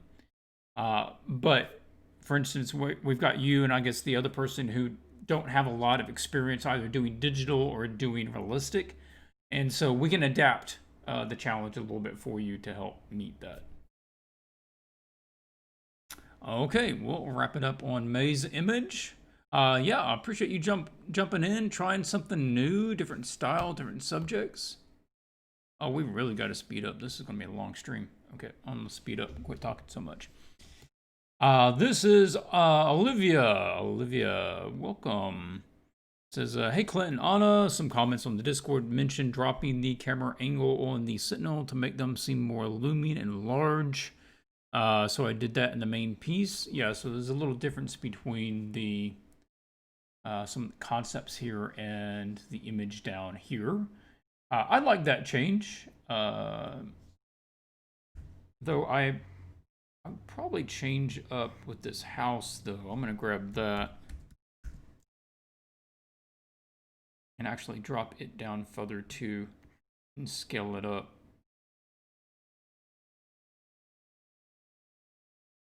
And then we can get some more overlapping between him and the house back there. And then that feels like it's more on the perspective with them and being a more useful prop back there. So initial reaction is pretty positive. The creature kind of fits the bill of what we're looking for. But the framing in the scene and a little bit of the design of the creature is could use some work there. But the color scheme I think is working, and the pose and the action of the guy on the horse pulling back. I really like that. I think that is a nice bit of energy there. So Anna, you've had a chance to look at this one. What do you think about it? Yeah, so I also think also I like it really much. I also like this little dog in the right corner. Oh, he's so cute. He's so brave, standing there, and how to say, woof woof. How to Oh, say his that? name is Snack, by the way. Yep. He's so cute. He's looking like my shippo, like my dog. And he would probably behave the same. No, he would run away. He would not protect me. He would save his own life. So, no, I really like the whole composition and the guy with the horse, and I think it's working all really well. Um, I was a bit confused about which part of this guy is the head of the creature Yeah. because he's having skulls attached to his body. So I think this huge skull might be attached and not his real head. And then the, I don't know, ball shape on top of that is the real head. I'm not sure which one is the real head, to be honest. If really the upper one is his main head, then I think it's a bit too close to the frame. Mm-hmm. Yeah, then it's too much higher up. If it's the skull, the larger skull, it doesn't fit with the anatomy of the upper body anymore. So it would have a very, very long neck that we have to in order to make it work like that. So I was a bit confused about the anatomy of that head part of the creature. Yeah, I find it odd because we've got a better sense of the head and top of the body in the illustrations, but then we're out of it on this version. And for these, I don't. I'm gonna warn against probably using an actual skull for the face on this one. A lot of elementals don't have a defined face. Like having this skull that makes it look like it's looking down there, but there's not enough of the rest to support the idea that it's bending to look at him. Um, I'm gonna just take that out, and you probably don't want that one there. I mean, and a lot of elementals you should be able to get away with just the body because they're very inhuman, and you don't necessarily need to put something that is an obvious skull face for the face. Um, the shapes also. Overall, we want to look at the silhouette. I think that's one of the most important things that is going to get you good results from this one. Like, even if we look over here at your reference images, they're doing a lot with the silhouettes. The silhouettes of the dwarves and Gandalf over on this one. Beautiful piece. You can see the silhouette of this guy is really nice. A lot of the details get lost, and that's okay. But over here, the silhouette just is kind of a big block. There's not much to tell us much, which is what's making me think I would kind of rather see some indication of legs. We want some hollow spots in there, so he doesn't just seem like a completely solid mass. And like, I don't know about that piece coming out. I'm trying to think. And like the back here,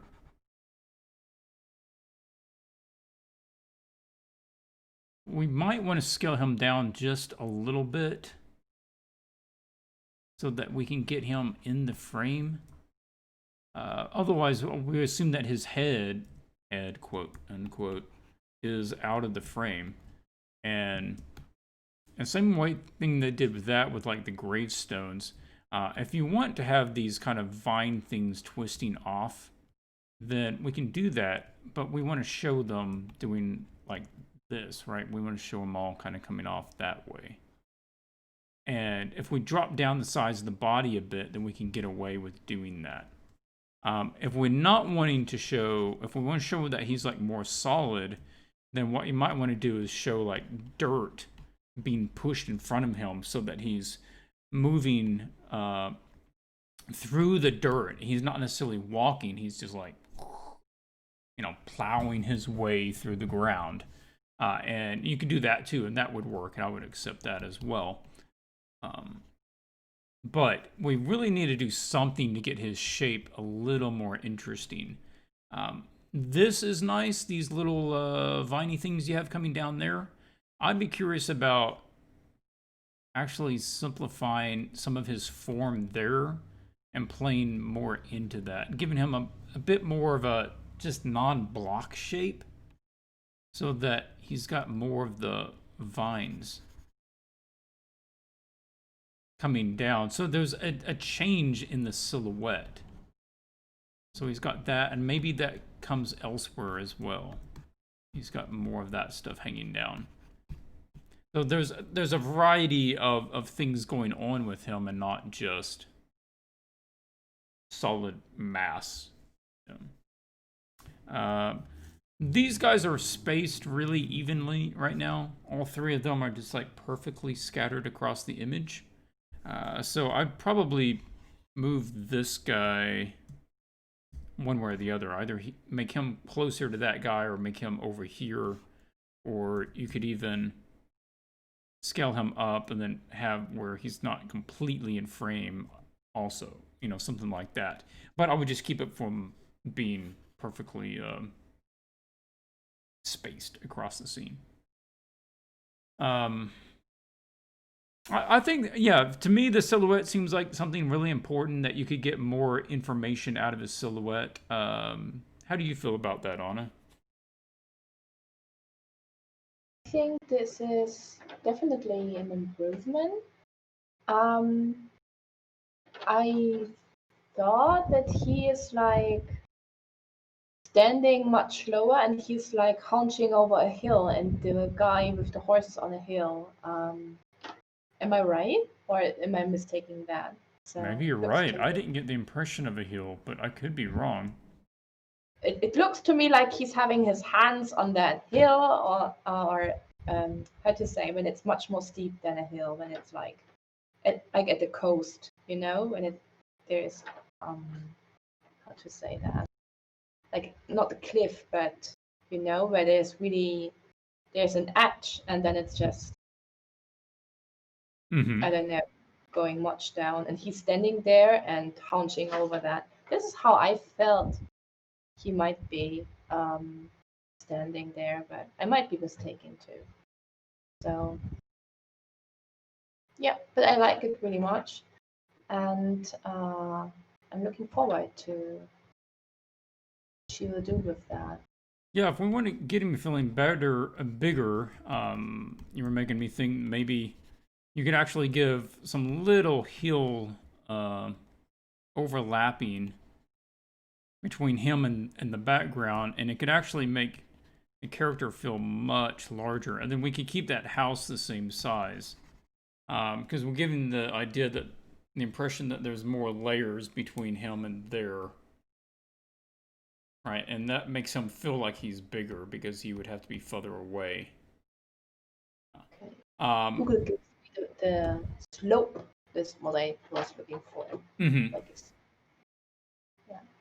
And consider with the vines, not using them just like tentacles necessarily, but like wrapping them around each other and letting them twine together, so that you have some that are made of multiple twines. And of course, some of the twines could pull out and not be real tight, and they're a little bit looser. But ultimately, that's going to be more interesting. And instead of just a curve like this, you want to make it feel like it's doing something controlled. Like an octopus he's able to bend his tentacle in all kinds of contortions. Like he can have, this sort of thing going on with it, not just that. And this makes it feel like it's more controlled and that he can bend it in different ways than just simple, like let it bend back on itself. And that's a good indication that he can make it do anything he wants. But I think on the whole, this is a really solid piece. The colors are working. The general arrangement of things is working. We're just honing down on that creature design a little bit with the mid ground and maybe adding a little more space there. Yeah.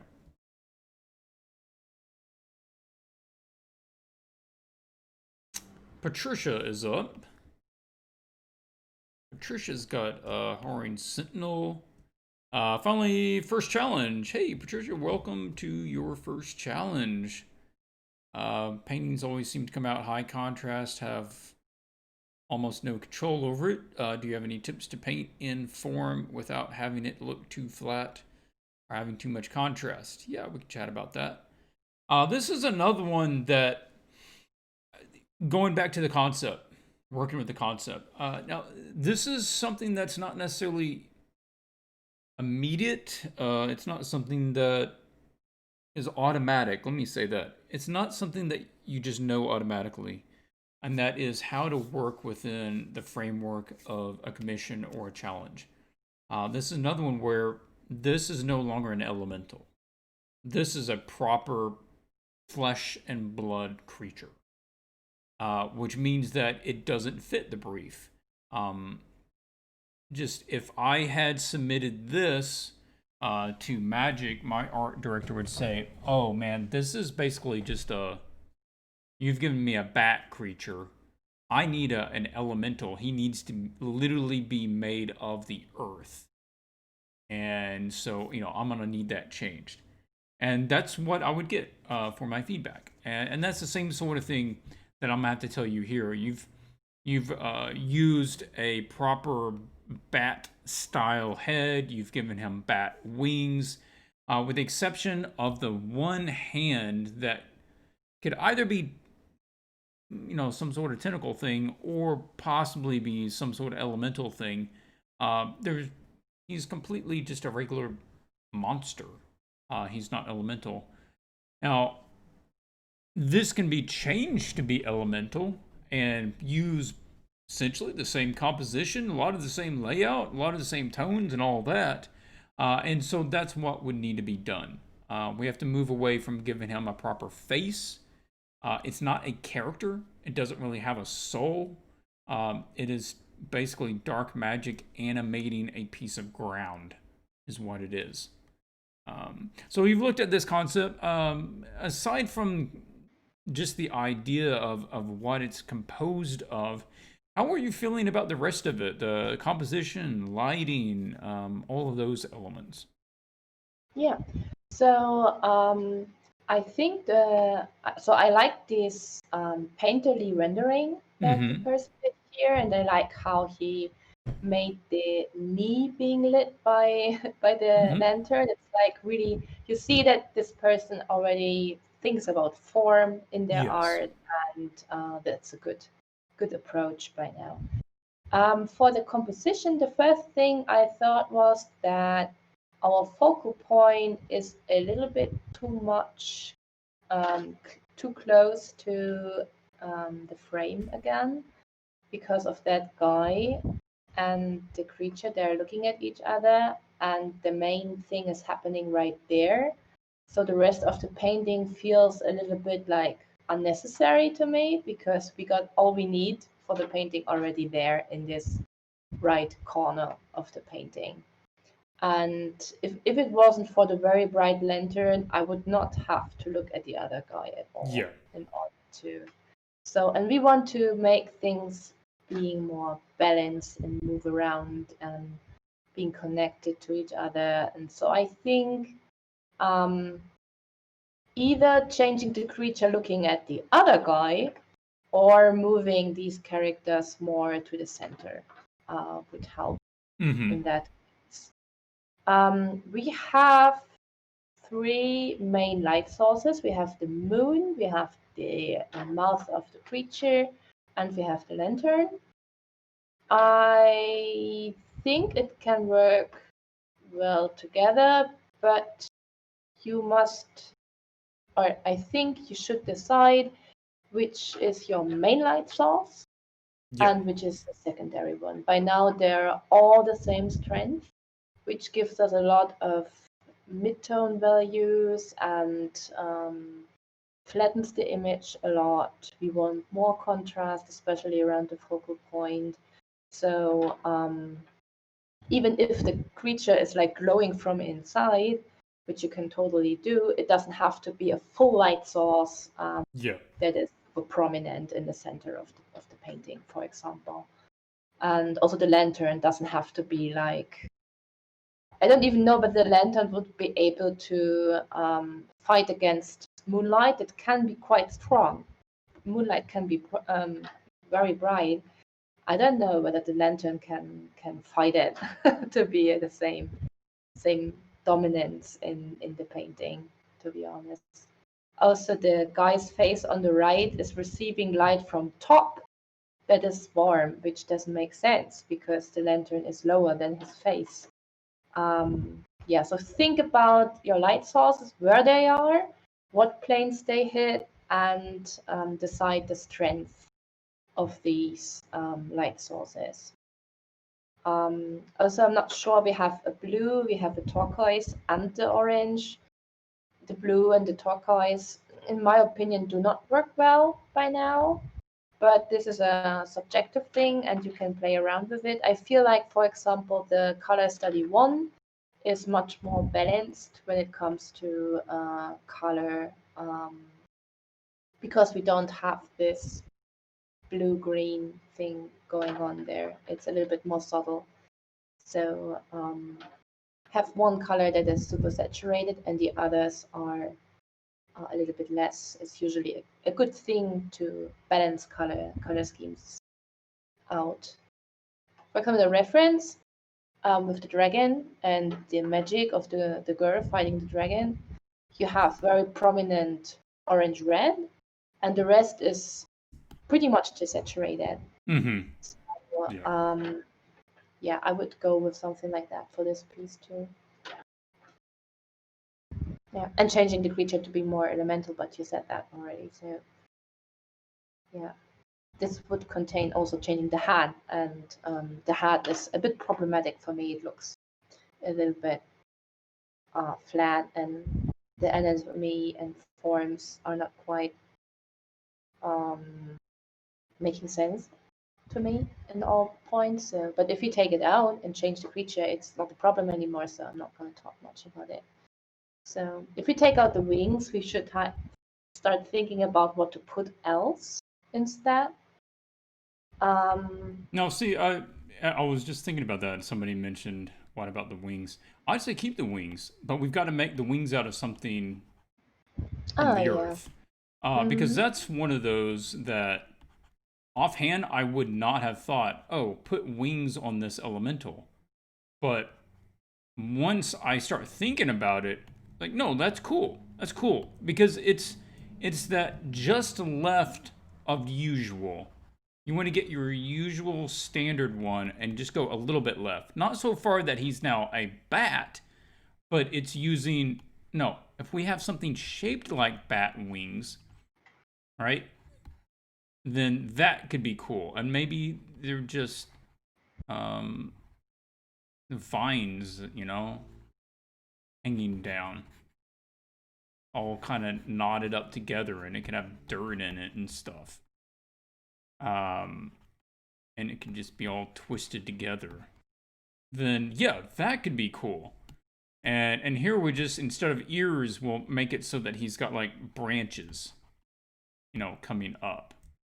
We don't want the moon directly there. In fact, unless you're going to use the moon as like this super obvious major shape and light source behind the head, then we probably just want to take it out of the frame and just have, instead of having the moon in frame, we're going to just be having the moonlight, and it could be illuminating all this. And you can treat the moonlight brighter than it actually is in an illustration like this. And this is where you get to use all your little jaggedy shapes and stuff. We do want to check out the sort of tangents, the buffer tangents of like this dude's head perfectly fits inside of this spot on the wing, and this house perfectly fits within under that wing. I was just about to say. Yeah. Yeah. And so if we want, I don't know that we need this guy here, but if we do, we want to make it like that wing goes behind his head and then comes out the other side. And if we have this house back here, I almost feel like the house could be smaller. You could have it more in the distance. That would be fine. It either needs to be considerably bigger or considerably smaller, one or the other. Yeah, I think the bright light there, and then the background can be considerably dark. And we're talking about the values and keeping things from having too much contrast. Well, your references actually show some really good examples of how to do that well. Look at this photo at the top right of these trees. And you can look at the value scheme. This is the same sort of thing that they were doing on the art club, which is getting their reference image and breaking it down into its component value levels.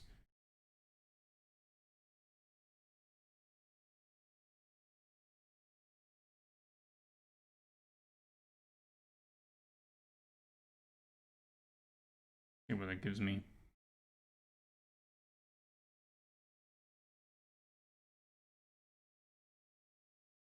Oh, that was too much. Anyway, if you look at the values of each of these, this is easily divided into planes, where this plane exists within a certain value range. Here we'll pick like the lightest thing, and that's this one. And we'll put it over the white, we can see it easier. And then this is the darkest thing. So within this plane of the image, this foreground plane, there is that much, I guess we can go to as far as this one. There's this much value range, and I'll talk about this in the video as well. But if you go to the midground plane, there is a different value range. It is lighter overall, and there is less overall contrast between that plane. And then you go back and same thing, and to the point where there's hardly any difference. Everything just becomes the same value in the furthest plane. And that's what we have with your image, and that's also what we have, well, that's what we want in your image, and that's also what we have in these. Like, this foreground character with the fireball on the left side is only in the dark values, with the exception of the elements being directly lit by the fire right there. But everything else in the foreground is in that same low value range, and the highest things, the brightest things in that range don't go beyond, a certain value, and the darkest things as well. And so the midground has a different value scheme. But within each value scheme, you have a slight variance. You have a little value difference coming on. And you've built that in pretty well with this, and that's really close to what you need. With your overall scene is that he is going to have a certain value range, the creature is, and I would keep with the glowing mouth. I do think that works for the creature. He would have a certain value range, but it wouldn't be as broad as this guy's value range, because this guy is in the foreground, which means that all the darks could be darker, and he has a light source, which means the lights could be brighter. And then it's going to diminish in the value range as it goes back until it becomes whatever the ambient value is of the fog. I'd probably add more color to that fog myself. Instead of getting so gray, you could have some more color to it back there.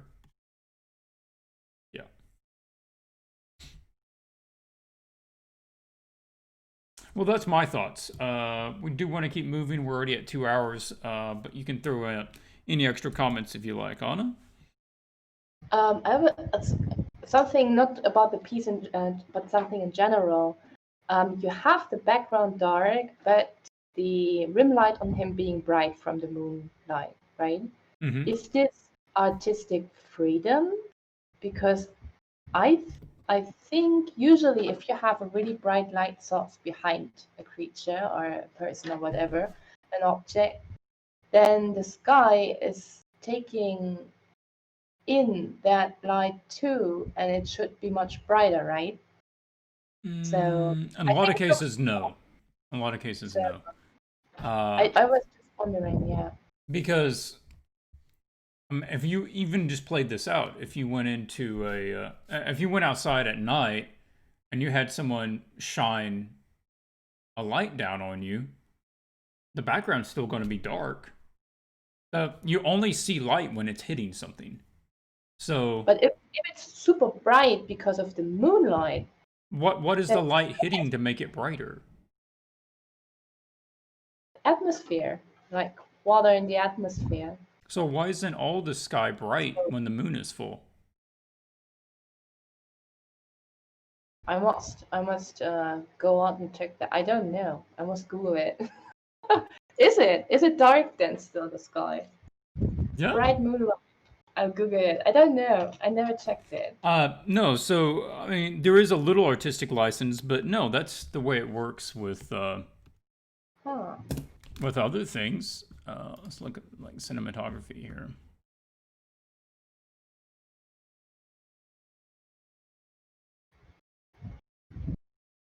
So here's They're all I don't cloudy remember here. what this is from. I think it was from the Terminator show. So like here we have the bright rim light on her, but not on the background. And that's yeah, the background doesn't always have to equal the brightness of the light source hitting the person. I'm behind with the stream, so I'll see that in like 20 minutes. Yeah. So I'll see it later.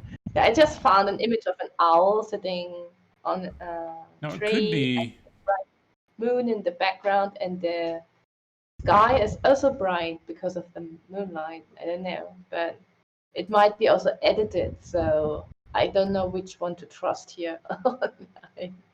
No, it could be more like this. It depends how much atmosphere is in that area of the scene, and then you can take artistic license to play it up or play it down. This is a really well shot image from the show CSI from years ago. And here we've got the really bright rim light on this guy. And they did pump atmosphere into the set. And if this was in any normal, police interrogation room, there wouldn't be this much atmosphere and the background wouldn't look that bright. But they did that because he's wearing a black suit. And you can't Yeah. have a light only hitting the rim of a black suit in a room that has no light in it. So they purposely set a light to hit that left side of the background over there so that that left part of him would have something to stand out against. And then on the right side, they added atmosphere and pointed a light through it so that would be light to show up the silhouette on the other side. And to just punch up the tone and help give detail in the shadows, they add the rim light, trusting that the white shirt is going to give you enough information on the front to tell what's going on there so that it doesn't look like his neck is just bleeding into a dark shape. That's cinematography.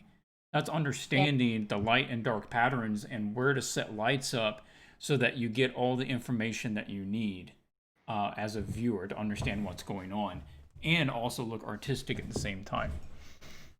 Yeah. So it is kind of artistic freedom to choose whether to have a very atmospheric surroundings or not at all. Yeah, cool. That's what I wanted to know. Nice stuff. Yeah, if he even wants to like screen cap that might be useful to him on the scene.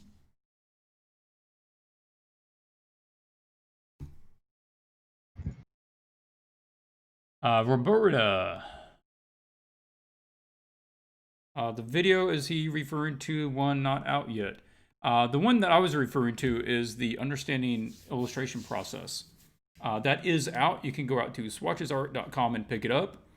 That is a 3.5 hour video with supporting PDFs that runs you through the start to finish process of doing an illustration.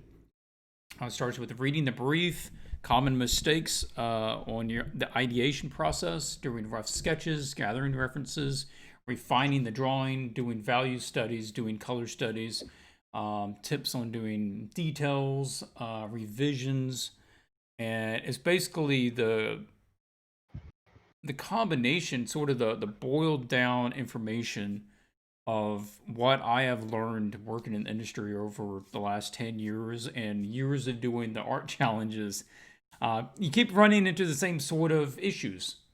So a lot of the stuff, like all the stuff that I'm saying here is basically I've said before. So artists have to learn things in certain progression. And so you see a lot of the same things come up over and over. And yeah. But the other one we're talking about is videos for the materials rendering course. And that's what I'm going to try to get out for the Patreon, depending on how the project with D&D finishes. It says, not familiar with MTG, Roberta. Doing challenges to improve my art, like the MTG style, going through illustration styles videos. Okay, cool. Well, welcome to a different style then. Just think of it as basically fantasy realism. Has a realism basis to it, but we get to exaggerate the design of things and the look of things a little bit to make them more fantastical. And okay, this is I think this is a good initial start. You're not trying to make it overly fancy. You're going for something straightforward. You got the horn. You've got it on a pedestal. You've got a sort of it's actually kind of an interesting wooden structure for the location. That's good. Playing around with some lighting of the light coming across it there. This I think is a good indication of kind of first thought of, okay, this was my initial idea of how things would go. Okay, now what we want to do is go find a more interesting way, an interesting version of each one of these. So this is a common horn shape. How can we do a more interesting horn shape? That's a common pedestal. How could we do a more interesting pedestal? And you just go piece by piece, element by element, and see if we can breathe some more creativity into it. Anna, I was looking at these concepts here on the top left. I was feeling like too similar. Did that kind of get your impression as well? Yeah, definitely. So it is kind of hard when you start with something like that. Mm-hmm. You did never do it before, and you end up with the same idea again and again.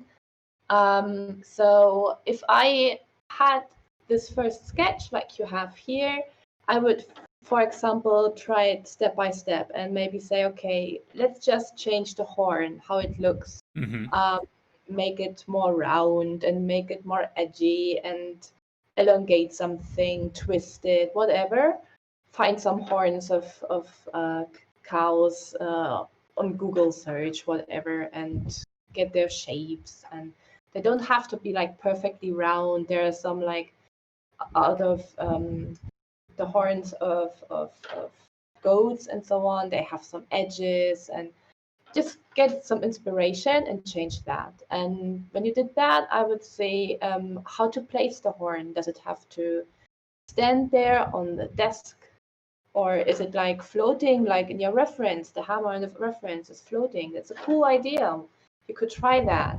Is it hanging from some ceiling or whatever? Is it held by a figurine? Is it, I don't know. There's so many different things you could try out. And then you change step by step, little details. No, that's put wrong. You change step by step, little things, but not the details. Not the details yet. Like main shapes, main composition, main lighting. So you don't have to do everything at one stage, or at the same step. So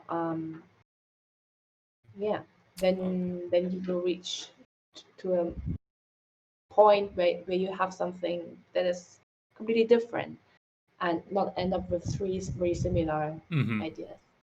Okay, well, we've got the artist here in the chat that made a comment that the plan was to go deep into the carving aspect. I think the carving is really cool. Now, the note here is none of that's going to be visible, right? Because this is an MTG challenge, which means that if this were to be printed, it is going to be this wide, right? So all that lovely going deep into the carving details, figurines, history of the people, nobody's going to be able to see any of that. And so we need to focus on the bigger shapes. And if there's time, yeah, put some carvings in there. But now what, like if this was on the MTG card, we could see this silhouette, but we wouldn't be able to make out those guys. You're going to be able to, it's like this horn, right? You'd be able to make out the shape of the horn, but you're not going to be able to make out that stuff.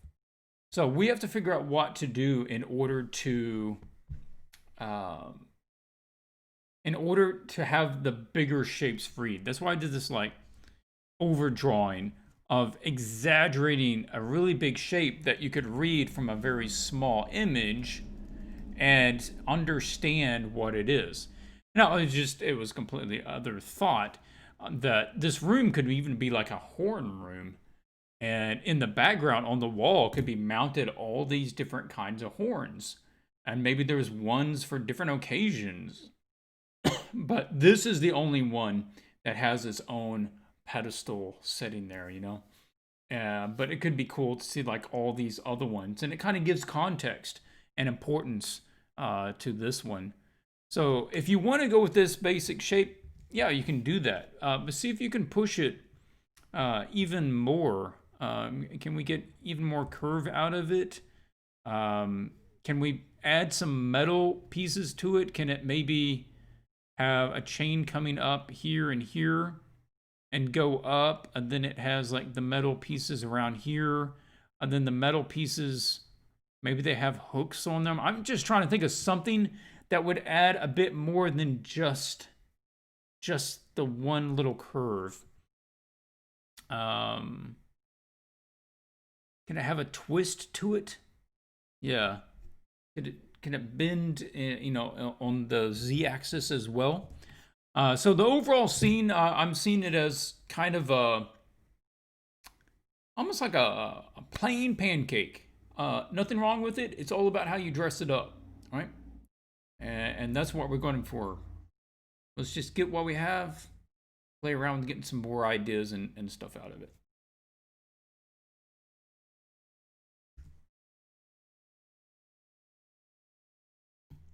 Okay, we get the one puzzle box entry. That's coming to us from Tim Thomas. Good to see a puzzle box entry.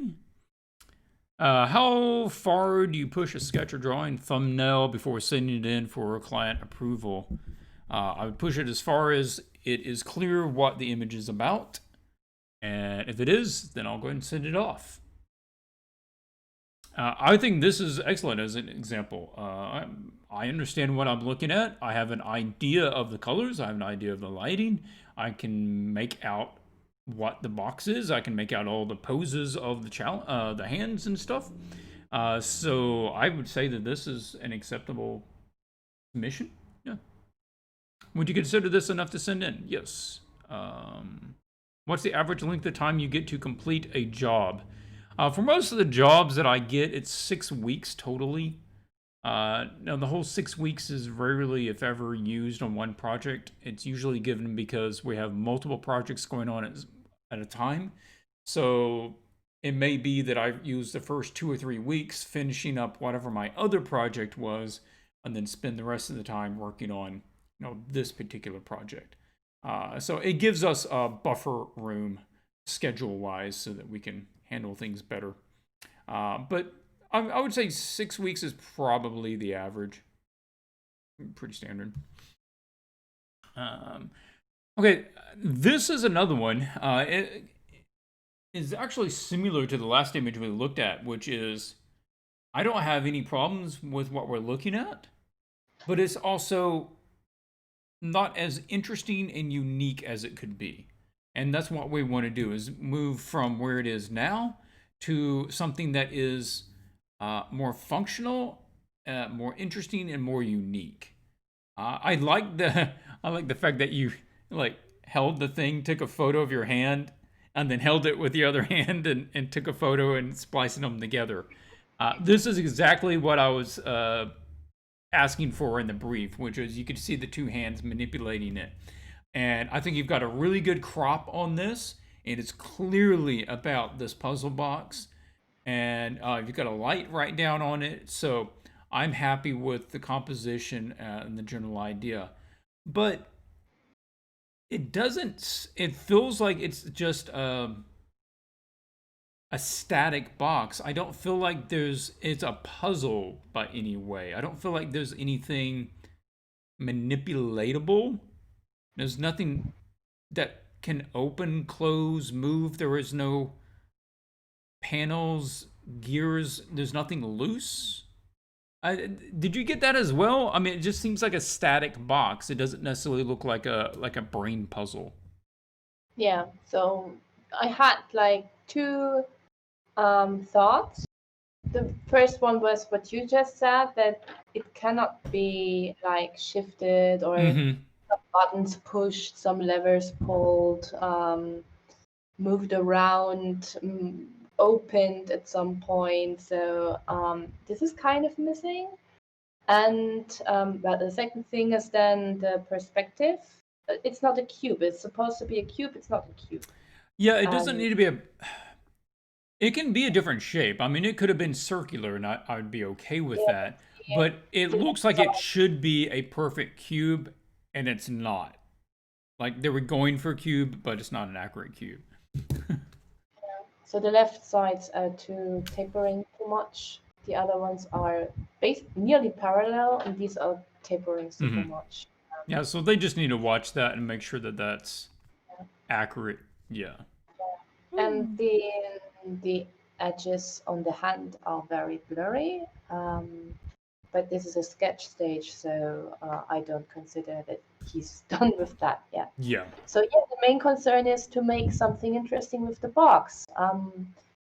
Little doors that you can open, some levers that can be put in different positions, buttons, stuff you can pull out, stuff you can push in, stuff you can move around, twist. I don't know. So I would have a hard time too to think about things like that and paint it. I would not have gone for the box. It's very very hard one you choose there.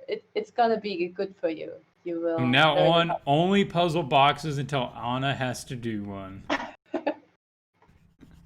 Yeah, I mean, with this, all you want to do is then think about if it could be manipulated, what could you do? I mean, the simple thing is each one of these panels has another panel off of it that maybe you could twist the panels, right?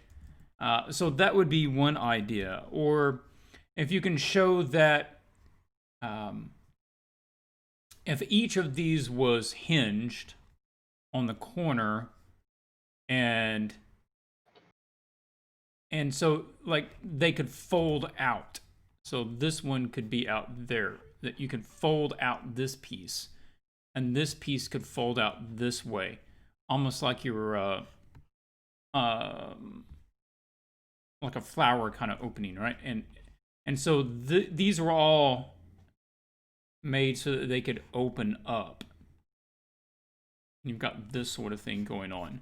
And then you'd see that. And then maybe you see like a gear underneath there. So he's already got like one level of the box done. And he's got these wings opened up. And then here you see a gear, but there's some sort of latch down on top of it. And you see like a number of symbols around it with buttons to push. And so you know that he's got to put in some sort of code, right? And then maybe you see a symbol on each side. So he's trying to figure out how to, get a symbol information from one spot to put it somewhere else. If you haven't already, just go look at puzzle boxes. And there's entire channels. I watch one guy that's what he does is figures out puzzles. And figure out what some of the mechanics of puzzle boxes are. How they open, different panels that have to open in different ways, pushing down buttons. You can be doing it like that. Add buttons to it. Right? Maybe there's a round piece that comes out of this. Maybe there's like a button on the top of that. And you want to show things that are latching. Maybe there's like latches on each side. Or maybe this is not a perfect box, but it's like more like a pyramid, right? And he's got one of the panels open. And I think if he's partway through the process, then it makes it more clear to the viewer what we're looking at. And so maybe two of these panels are open and we get the idea, oh, okay. Then you can see inside and you can see like sets of gears and things you can manipulate inside. Right? So I'm just throwing out ideas of, and maybe hopefully one of those, Tim, kind of gives you an idea of what to do with it. But if you do have the inside light source, we're also going to be looking at that affecting the inside of the hands as well. We're going to get some of that blue light back in here, and we don't want to forget about that.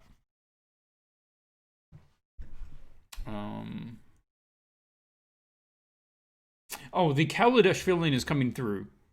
That sort of brass, golden brass color with that sort of blue light, with the swirl shapes, with see-through cutout areas. Immediately hits of being a Kaladesh sort of image. So I think that's coming off well. Want to toss anything else in there, Anna? No, I'm amazed how many ideas you have like within seconds. Think about this so much, and I don't know. Is it hard to get reference on that? Is there something already in a box? I don't know whether you will find much stuff there. I think you could probably find something. This idea he has up here, actually composition 3, of twisting it like that. I think that's interesting. And you could even do something as simple as, mimicking the old Rubik's Cube. And actually have the lid of this thing just skewed over slightly from the rest, showing that the whole top piece is twisting. Most people are going to be familiar with the Rubik's Cube and the idea of, oh, you got to twist this to that thing. I think you could do that and basically use the same rest of the scene. And maybe you showed that there was a bottom piece that is, at a different angle to that. So I'd be kind of, you could mix these two ideas together. Yeah, a box in a box, that would work as well. That he can see another box inside of that one. Another one was it's a dark series, but Hellraiser. There's the Hellraiser box. You're not familiar with that? Okay, next image. The last one we're going to be taking a look at is Tyler. Tyler Vell. Tyler, welcome back to another challenge. Always good to have you, man. Really tough to pick which outline to go with. They're all so great. Mainly looking for feedback with composition, posing, and placement of elements. Okay. So let's pull up here and take a look at the composition since he mentions those. He's got this one. It's like lumbering up with the long body. Frightened guy in a top hat. I've got this one coming up, kind of a werewolf sort of thing going on with him. And then you've got the one that he's going with currently. This is a really lovely concept down here. Whoever did that. Nice. So I got some photo bashing going on in there. Doing it well.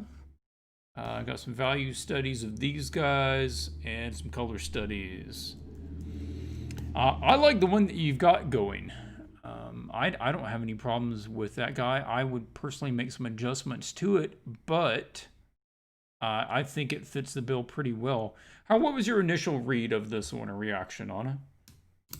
Yeah, I like also all of his 3 compositions he did there. I Mm-hmm. think good ideas. And yeah, they're giving very different vibes as well. So one more the like we had before, this Ghibli-like creature. Mm-hmm. Then the more middle one, more dragon-like creature. I don't know, and then this big lurker here. I like the ideas.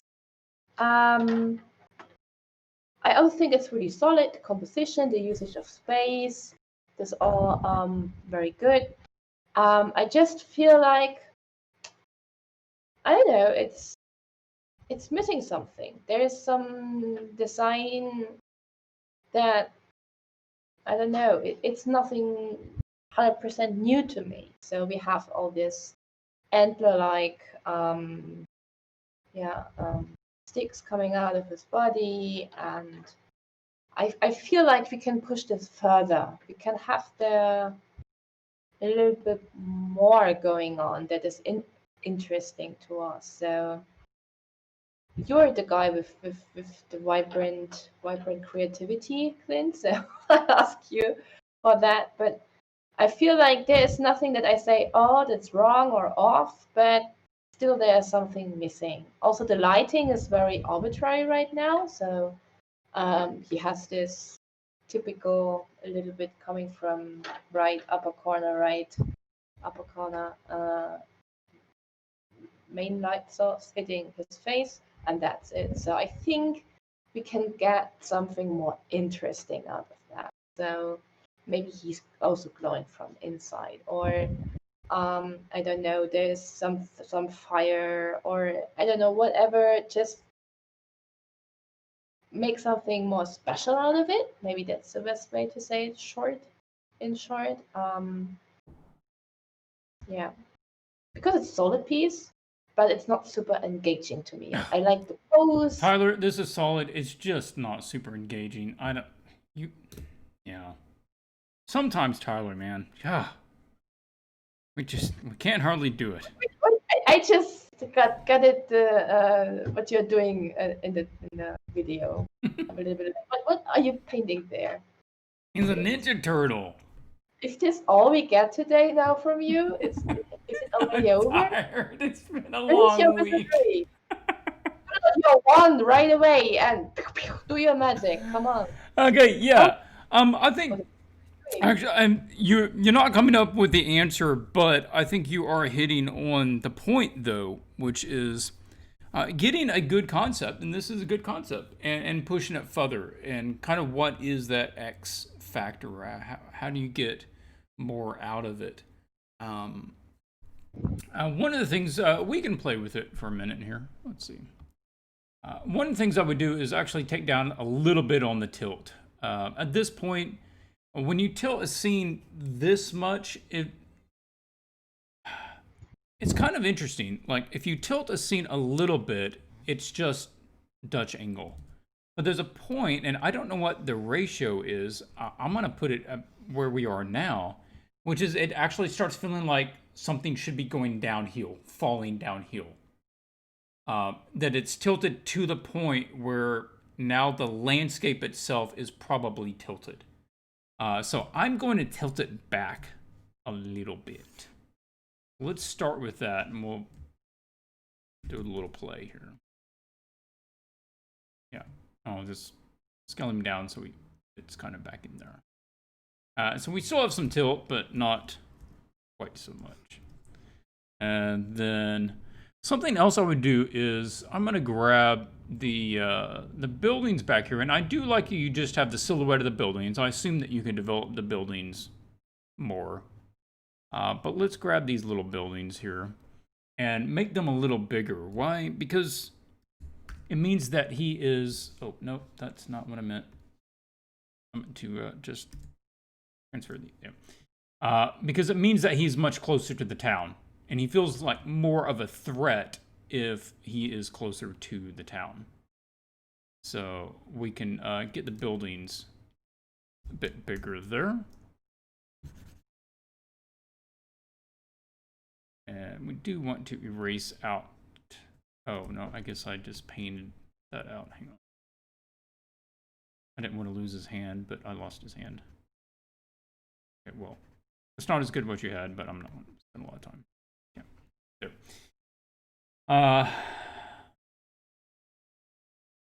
I'm going to adjust his head as well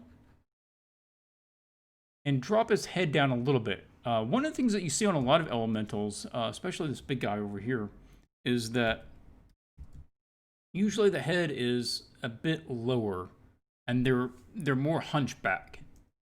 And so I'm going to go with that and have the head be droop down lower there, and then we can add some more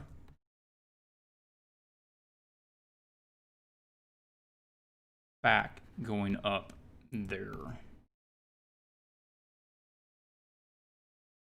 And I think that's a better shape. I'd be curious about using, if you're going to be using these branching trees, I'm letting that become these sort of rib patterns. And letting those roots, or really what they would be, these roots be coming around from each side, creating this sort of rib pattern. And that would be cool. And this is where you start getting that X factor. You're adding in these little variations that wouldn't be in just the most basic composition, basic idea version. And so that I'm going to just put this fellow in shadow. All right, I'm going to do grab the darkest version, do 30%. Give me something a little bit darker. I'm going to put him in shadow and give some glowing light to him. Let him be a little bit of his own light source. And see how much that just keys that together? Now we can have that light in the background. And he's going to serve as a silhouette. And then we can use some of that green tone that you were having. Something like that. And we can let that be back in here. Let's go a little more yellow with it.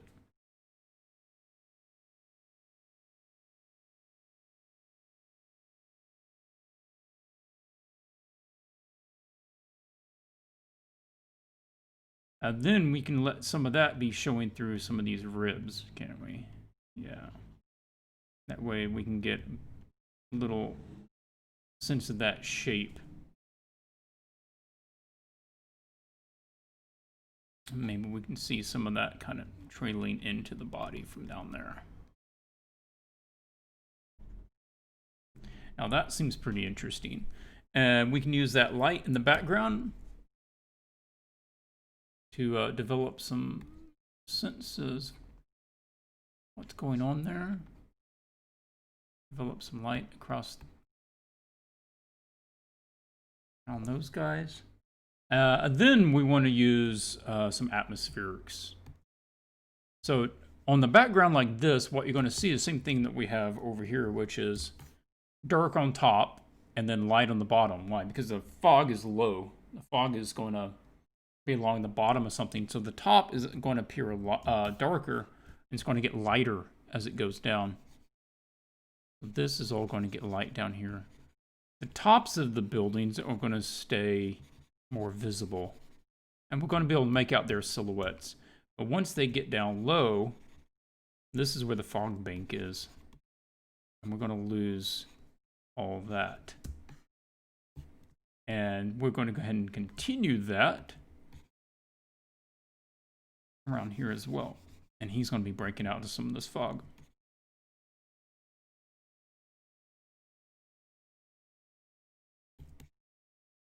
You've got those tombstones there. I like the tombstones there. Other things take a look at is trees. Innistrad is a place of a lot of woods, so we're going to just indicate some trees in the background.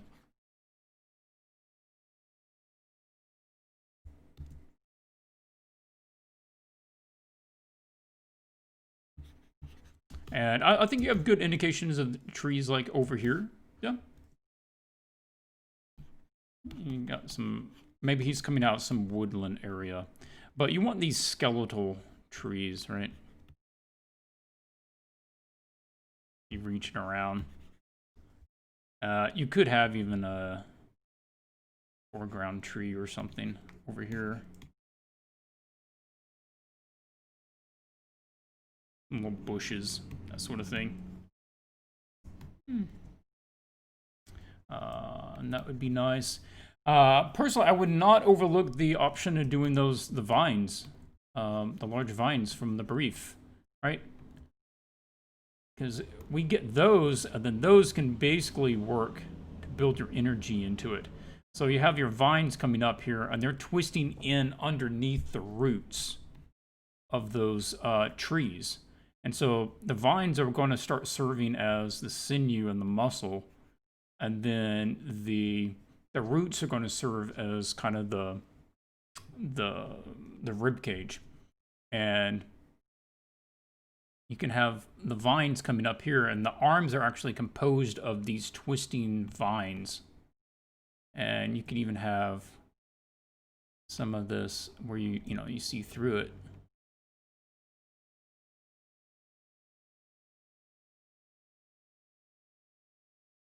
I do like the color variations. Some of it's more brown, some of it's more green. I think that's cool.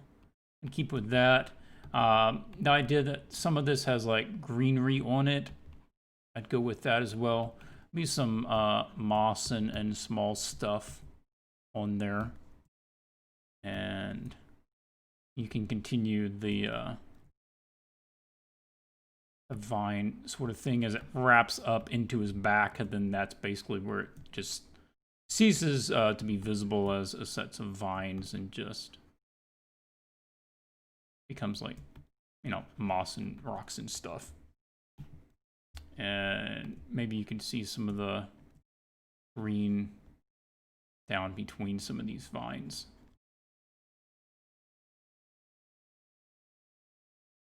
And heck, I mean, if you wanted to, you can even have like a light glow around him so that he sort of tints the area that he's in. And that can be interesting.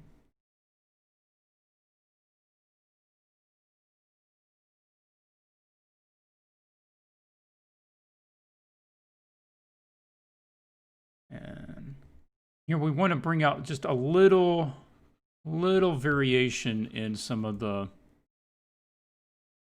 tones in the silhouette, right? Or if it's going to be really close, then you can actually do like some edge light on the building to help bring out some detail.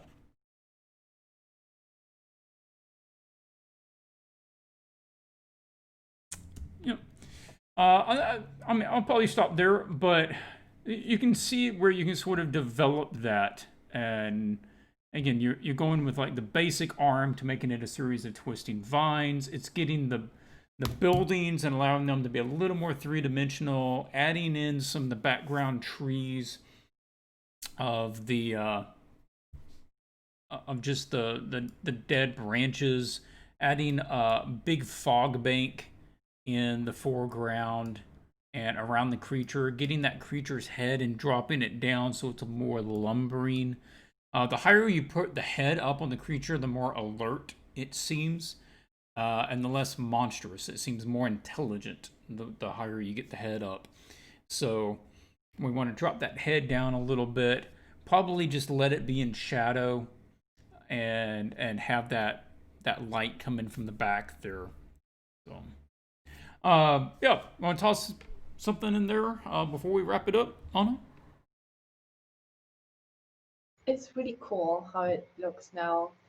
The one thing is, I really love watching you do these paintovers, but I also feel a little bit pity for Tyler now, because he has to do something like that now, but I think he will not want to copy what you did, but his own thing. And now you took away all the good ideas already and made your own version. And now he will be like, oh, how am I gonna do that?